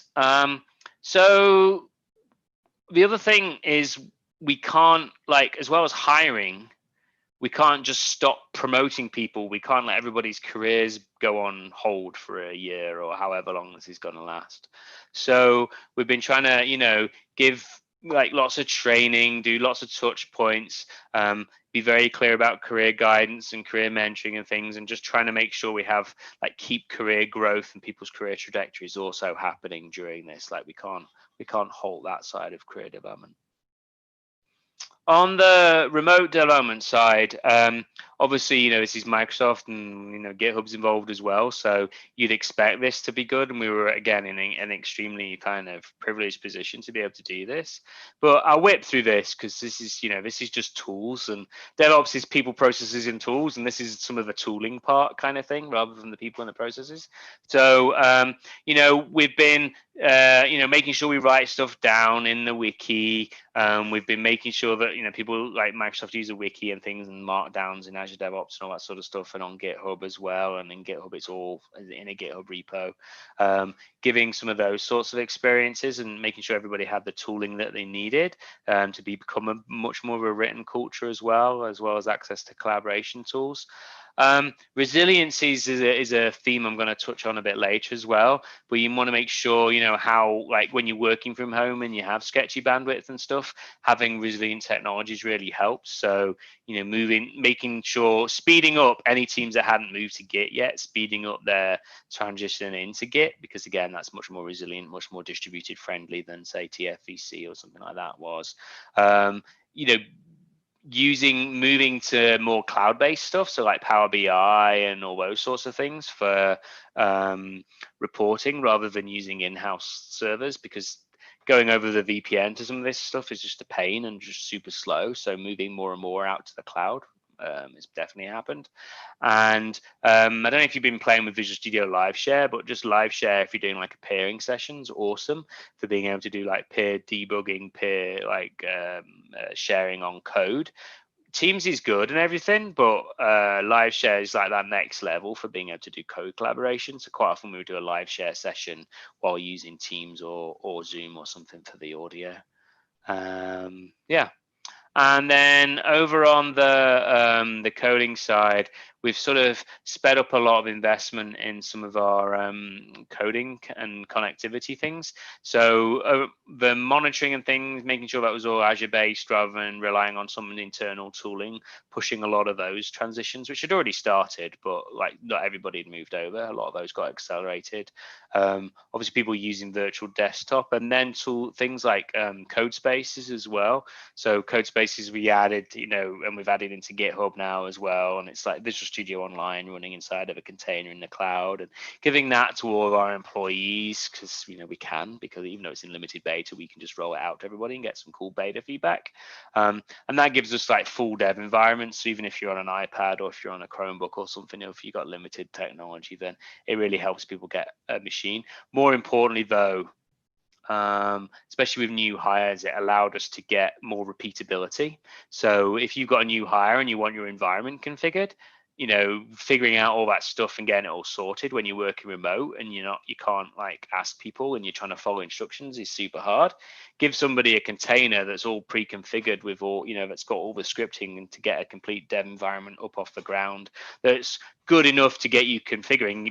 People still want to customize it quite often with their own plugins and their own themes and things, but good enough to be productive on day one. That was super, super helpful from getting, it was really good with the interns actually for getting them started.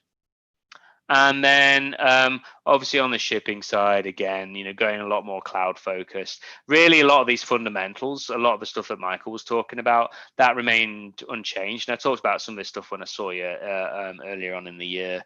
But yeah, a lot of that really was unchanged in principle, but we found that the teams that hadn't done that DevOps transition yet kind of accelerated a lot of it, and trying to focus on a lot more of that type of stuff. When it comes to resiliency, we've got a bunch of things that can help. These are the tools, blah, blah, blah. But a lot of you are already using those, and there's tools from other providers as well you can use. But just think about resiliency is the thing. Like, how can I be more resilient? How can our business operations be more resilient to change? Because change is happening at a rapid pace this year. And then finally, this is again, there's so many things about this that just remind me of DevOps, because DevOps is about continual learning as well and continuously getting better. And it's really kind of, Microsoft has this growth mindset, which, encouraging people to continually learn, and GitHub has a similar thing, but they call it ship to learn, so it's all about, trying something, seeing if it made better or worse, learning along the way, not being worried about making mistakes, like treat everything as a hypothesis and did you make it better. But when it came to growth mindset, there were kind of 4 practices in particular. Obviously being obsessed, like having this customer obsession, figuring out what the right thing to do for our customers, and then prioritizing customers, like first responders or institutions that were doing stuff around COVID, like prioritizing these people was good for not just for our customers, but was good for our staff as well, because it felt like we were making a difference. Like if you can go in, and I got a call from government, state government, like national governments ringing you up and saying, hey, we're trying to do a COVID dashboard. Can we use this service for this? Can you help us? And you're like, yeah, sure. Here's, crank up a circuit breaker so that they get more traffic to their machine and stuff like that. And giving people the ability to do that, again, helped people cope with this, because it felt like you were doing the right thing with everybody. Focusing on diversity and inclusion and making sure that we were having these sorts of conversations, especially important in the US with all the tensions and all the issues that they've been going through over in the US, but also over here as well, because, it's been a really, really tough time for everybody, not just with COVID, but with everything. So, talking about these things, not shying away from conversations, and making sure that the whole organization, all the individuals feel we've got psychological safety still, to feel like they've got opportunities to be able to talk and have conversations with people and have personal conversations with different, people around the organization. And then really it's kind of, help Microsoft come together as a whole company, because everybody's in the same position now. And everybody's focused on getting through this, but making a difference. How can they make the world better as part of they do this? And that was key to the Microsoft mission of empowering every person and every organization on the planet to achieve more. Like, you can actually go do that. You can, the Teams team, you imagine how empowered they were by this whole thing and all this sort of stuff. Like, all of us as developers doing these digital transformations within our organizations, it's so important to get through this and to get our companies through this, to help our companies survive during these amazing transitions that we've been through. So it was definitely very motivating. Focusing on results as ever. Now, this is what's great about being from home. I can prove it's not just made up. Here's quite well thumbed, but here's the Measure What Matters book, focusing on OKRs. This helps you ruthlessly prioritize. If you focus on your OKRs, you need, get rid of everything else. Like, is this meeting important? Why are we doing this thing? So focus on what results we're trying to achieve and get rid of all the other distractions as much as possible. Then, why are we doing stuff? Get rid of all this waste. I talked about this last time, but don't be tracking completed hours. I don't care how many hours really people have worked on it. I care about how many hours are remaining. Like, are we going to hit deadlines? Are we going to be able to get this into the hands of people? All that sort of stuff. And then as we go along as well, like focusing on the things that matter to customers. increase size as we go through. 1 second. And then in focusing on employee health, monitoring for burnout, having surveys, making sure people are taking vacation time. Like making sure people are taking vacation time became a key KPI that we're tracked on as managers as well. Like, making sure that your people are getting the rest. Right. So these are my takeaways. This is kind of as we're wrapping up now. So we're wrapping up. Being able to, as engineers, as developers, as people helping our companies transform our businesses, now more than ever, your company needs you to help you get them through this. This is the magic we can do in the virtual world to help people stay in business and to help people get the services that they need to be able to survive. So, the importance of this, of recognizing this, was just amazing to see. I mentioned this at the start, but this was a takeaway.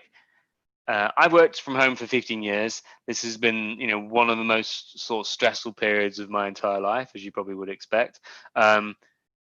This isn't what remote work is normally like, folks. Okay, so surviving during a pandemic with all that other craziness that's going on, while working remote, while trying to work in a completely different way to you've been working for all of your career. They're different. And the fact you're doing it and still have your sense of humor mostly intact is frankly astounding. So, well done. Let's celebrate the fact that we're all still making it through every single day and take one day at a time. This isn't just remote work. This is remote work plus. This is super hard. So recognize that, have empathy for everybody, understand that what works for you isn't going to work for everybody because everybody's situations are very different.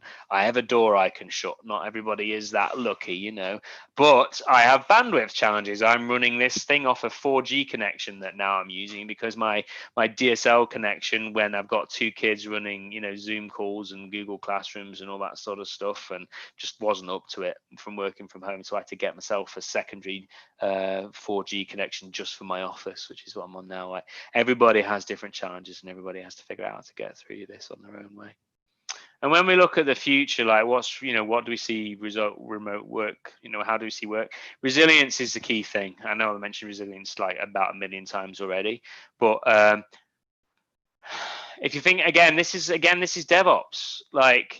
Figuring out how you're going to adapt as you go. How are you going to solve the current problem, then look around and see what the next problem is and solve that one. We just don't have the we've never before seen these situations where we just do not have the ability to overanalyze things. So ship to learn, make something a little bit better, move on, fix the next thing, and just get a little bit better over time. What can you do to put this resilience in place? We've had to invest, in making sure, the business has working capital and all that sort of stuff, especially in, manufacturing industries where the work in progress economics have completely changed because your supply chains have completely changed from where they were. Helping, making sure our companies are spending enough time focusing on cybersecurity is increasingly important. The bad guys didn't, they were already working from home and their mum's garage and stuff for a lot of it, mum's basement for a lot of the time.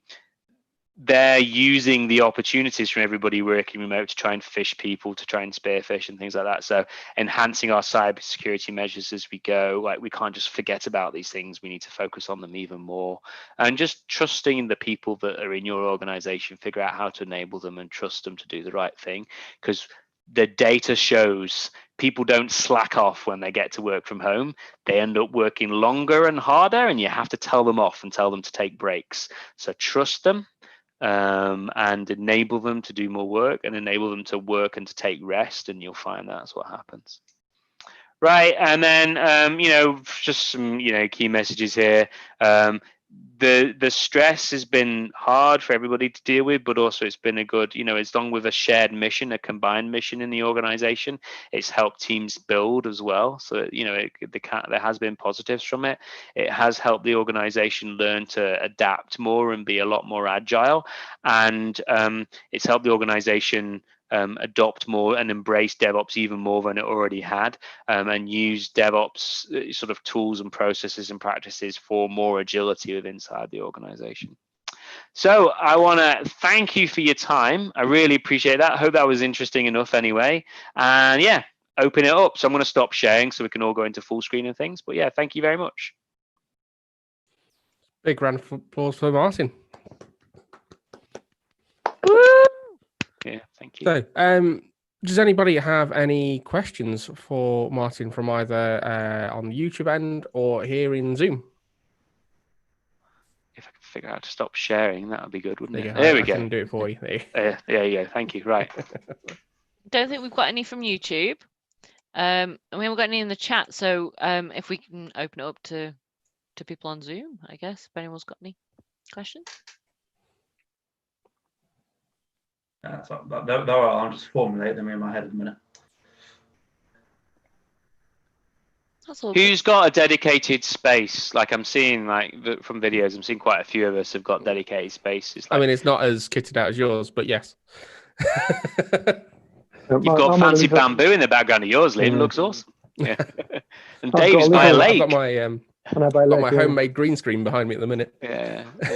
My top tip for working from home is make sure that you have a desk strong enough to support your monitors. Yes. I did actually get my monitors slowly start coming towards them. Oh, man. And having buy cheap desk space, but buy a lot of it. You know what I mean? Like the more desk space you have, the better. My desk is extremely messy right now, but it is good. Like the more space you can have, the better. And even if you are propped up in a little corner, it's okay. But yeah, the thing I find most difficult to do, or at least I've still not managed to perfect it compared to a lot of other people that I've seen, is just the sheer amount of cables that there are across your desk. So many. Yep. I drill holes in my desk. I have a hole. I invested in some hole blades, and I drill holes. And then I've got these things which I bought from IKEA. The little things you can put in the holes. Oh to yes, sort of do yeah. the cable management. But you can pick them up from IKEA and then just drill holes in some wood. You don't have to buy fancy desks. And then I use the little. You can get these cheap trays. I can't really show you one because it's under my desk. But you can get the cheap wire trays again from IKEA or Amazon and stuff. So. Yeah. I'm trying to show them. Under the desk. Yeah. What? 4 monitors? Oh my goodness. That's impressive. That'll be why they started coming towards you. Oh, look at that. Oh, beauty. That's some good wire yeah. management. Jeez. Oh, Get that's a suntan off that, Craig. No, you don't need to go outside. You can see why it started collapsing. Yeah, definitely. So Will has a couple of questions in the chat. So Let me have a look. Having seen the impacts of a wider use of remote work, is there a particular push to get people back into the office, or will remote work be considered for further use? We're going to be remote work at least for the rest of the year. There is no, there's no huge push from what I've seen. I think this isn't a statement from Microsoft. But I think that the ability for people to work remote is definitely, it feels like it's here to stay from what I can tell, so many people have been able to show it's possible. And,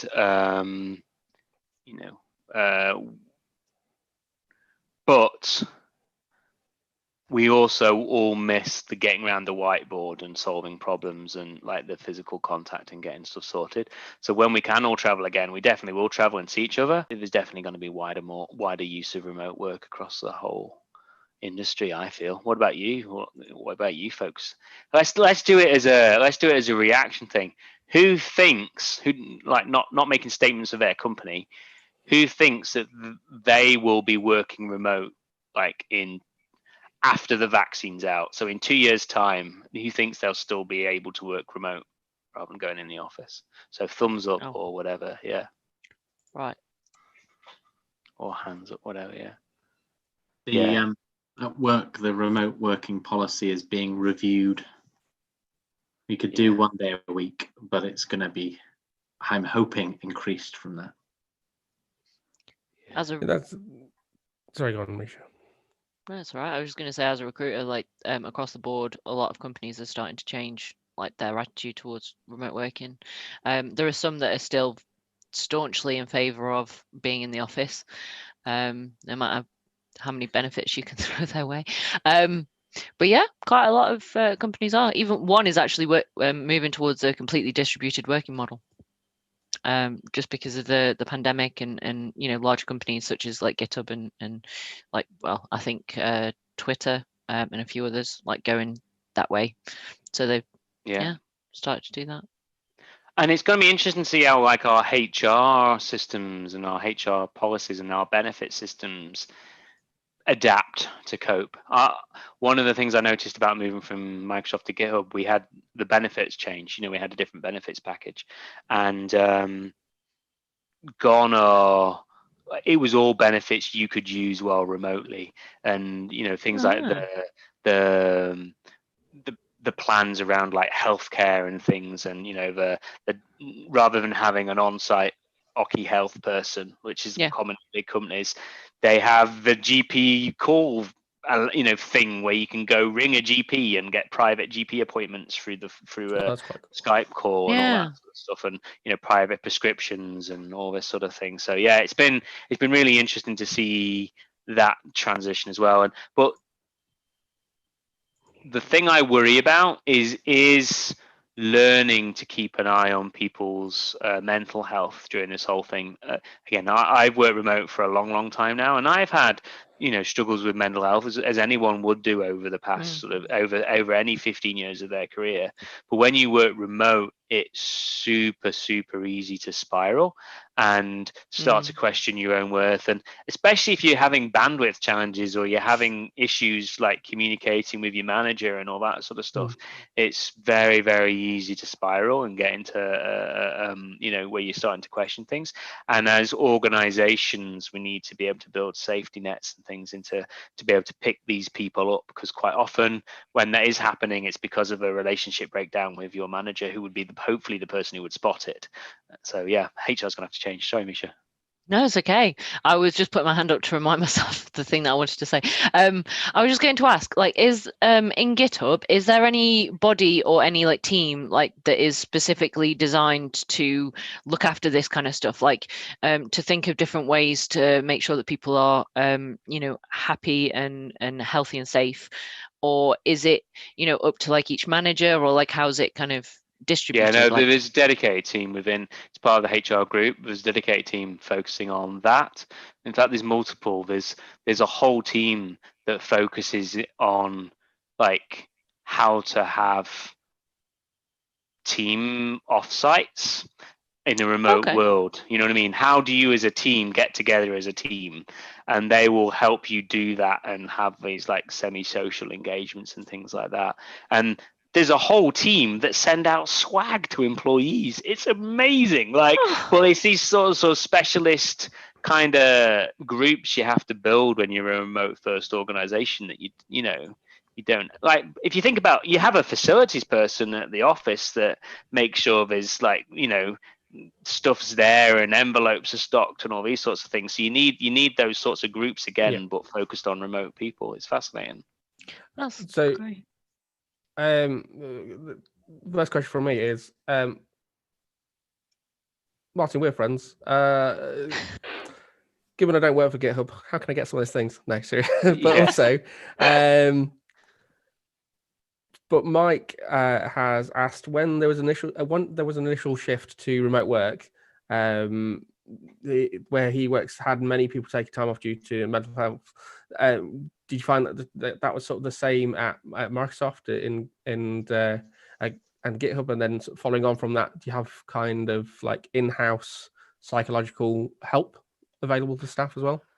Yeah, we don't have, as far as I'm aware, we don't there isn't an in-house service for that. But what we do have is the company pays for an out-of-house service. So, and this is actually Microsoft had this as well before I even before I moved over to GitHub, where and a lot of people, if you've got private health or if you've got like some of the health cash plans, then quite a lot of people have these like My Company Cares plans, so GitHub Cares or Microsoft Cares or whatever. And what we've done is step up kind of the investment in some of those, increase the plan levels and things. And so if you want to go for CBT, or if you want to do some meditation classes and all this sort of stuff, then those things exist and are highlighted to employees.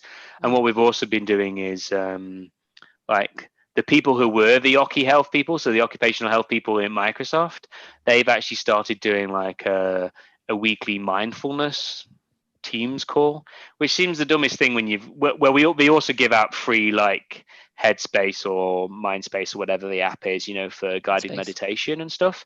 But they'll do a guided meditation. So you can put it in your calendar. It's in there as a calendar invite, so nobody else can block it. But it's 15 minutes guided meditation with somebody who does a guided meditation with you, and you chill, and then you come back, and then you come back to work. And again, those sorts of things are being offered now, which definitely wasn't there before. So it's pretty cool. That's really interesting. It would be really good to get an idea of like how like smaller companies could implement some of these things, because like this sounds like a utopia. Yeah, this is, I said at the beginning, like Microsoft, we're the most richest company in the world, with like the stock prices going through the roof. We can afford to do that.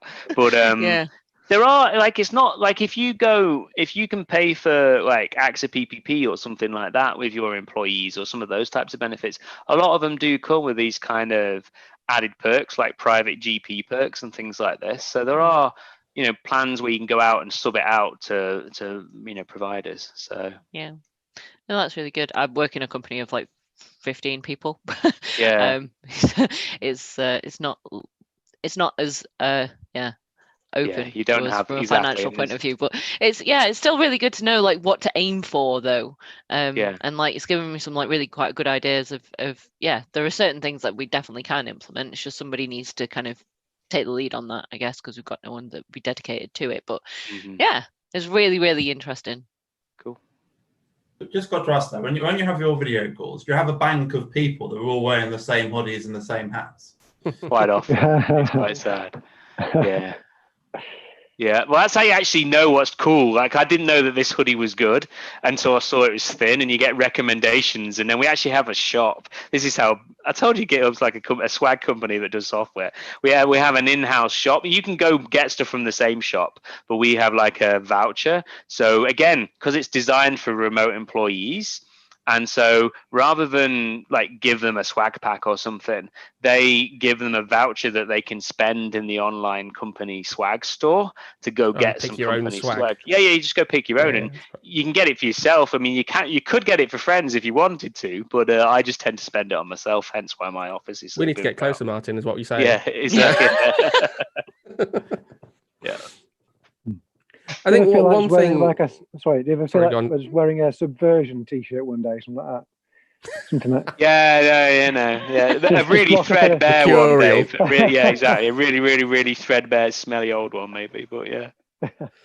I guess one thing that I've been thinking about in terms of remote work, and I think it's something we did when we were talking on our podcast when we were talking about remote work and the future of work and stuff. Mm-hmm. I think that the easiest thing would be for companies to change that. I think we've now proven that output isn't really affected by people working as a distributed team. But do you think that perhaps there's going to be extra overheads, not for the companies themselves, but for individuals? So, like, will your house insurance need to change? And will there be additional services that now no longer count as consumer services, but more commercial because more people work remotely? It's going to be interesting, like economically. So I've been doing it for a while. So my insurance didn't need to change. Like I didn't need to get business insurance or anything like that. And I even told them I was working from home, and they were fine with it. I've actually had now at GitHub my taxable, like your office contractual location for most companies is the office still, because it has tax implications if it's not, for both the company and the individual. With GitHub, my working location is my home, and so now I've got an office with a locked door and things, and so when I do my self-assessment this next tax year, there's a possibility for being able to claim back a bunch of that stuff. I can very, very, very imagine the government shutting down the door on a lot of those sorts of claims, because it's going to, we've got all these trillions of dollars that we're going to be trying paying back. That's definitely a loophole they'll shut down fairly soon, I would imagine, once people start using it. So yeah, we'll go and edit the YouTube just to edit that bit out. I dare say that Boris isn't watching. I mean, I know Boris is a big fan of DevOps, but he's probably not watching this video right now. So he's got bigger problems. He's got salmon to go fish for in Scotland or whatever. Any more questions, folks? I guess we talk a lot about, I guess, the strong thing about how much people are struggling or finding it hard times switching remote. So how much would you generally find the opposite is true? So my experience, for example, has been generally quite positive. Have you found there's a split between people that have suffered in their mental health and thrived? Is that in what kind? I don't think it's a split. I think people go through waves. So like everybody has like ups and downs, and yeah, some people it's more ups than downs, but it hits people. I've seen it hit people in different ways. Like you get people who are great, they don't have a 40-minute commute anymore, but then all of a sudden it really hits them that they're not, when they get a family member that gets sick, or they get a new niece that's been born and they haven't been able to see them for 6 months, and so yeah, it definitely comes in waves. And it's not all bad at all. Like lots of people, like we're all incredibly privileged. Like, we've got jobs, we're able to do things, we're able to earn money for our family. This is amazing that we're able to do what we do. So awesome, and we're very, very lucky. But being aware of the psychological implications of some of this stuff is important, especially as you're working with different members of a team, because when you see changes of behavior, you know what to look out for, and you know how to help them.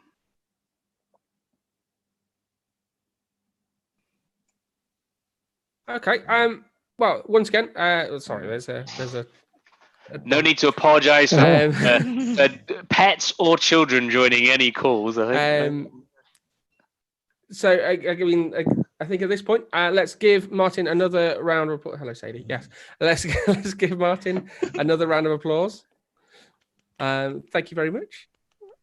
And that dog costume you got is amazing, Liam. That's much better than the dinosaur one. That dinosaur one was crap. This one's amazing. Don't you just stiffen the microphone. Why not? Misha, would you like to do the winners? Yes. I've been monitoring such. Twitter quite heavily. So the winner of 3 cakes. Well, actually, no, I should rephrase that. The winner of the first cake and also JetBrains license is that was meant to be a drum roll. Is Mark Can. Well done. Absolutely impressive. Like just next level. So the best gift that he gave somebody for their birthday was a marriage proposal. Whilst he was dressed as Teen Wolf. I'm going to show this to the camera to see whether you can see it, but that is similar to what he looked like, which I think is amazing and very much deserving of a cake. And not only that, debatable. Yeah, very much so. He managed to then get married on May the 4th and have Darth Vader and stormtroopers at the wedding. So fair play. That is impressive. Yeah, she does. She definitely puts up with a lot. And then the dog, which made me get, I got to name Chewie. I like that. I'm barking that out all day. No, that was a Simpsons reference. And this number 2, the second cake receiver is Kate Niz, whose best gift was the jukebox that her parents got her for the 21st birthday. It's beautiful and perfect. And Florence, her 6-year-old, who really knows her stuff, thinks that the cake will be imminently received in the post and will be the best gift she's ever had. So that's nice. And then finally, we have Mr. Dave Rutt, who is a newcomer and a late entrance, but we'll... Yes. So where is your favorite present, which to all intents and purposes, if your other half is watching this, was a 50th birthday meal at Sat Baines. However, beautiful. You got to. Yeah. The actual favorite present was a ZX81 that he got back in the day. It started you on your way to computing, and you really loved your crappy keyboard and wobbly 16K RAM pack. That's right. Excellent. Held him with blue tack, otherwise it crashed. That's, oh my God. That's what you had to do back in 1981. Well, that's an insight. Thank you. If you want to, if you can send, private message DevOps Narts on Twitter with your home address, and if you've got any allergies or like any preferences, then I will get the cakes shipped out to all three of you. So well done. Thank you very much. Cool. Well done, guys. All right. So we will leave the call open for the next hour or so to continue chatting and so on in our faux bar. But we will see you, everybody else, next time on September the 29th. With speakers to be announced shortly. So thank you very much, guys. Thank you very much.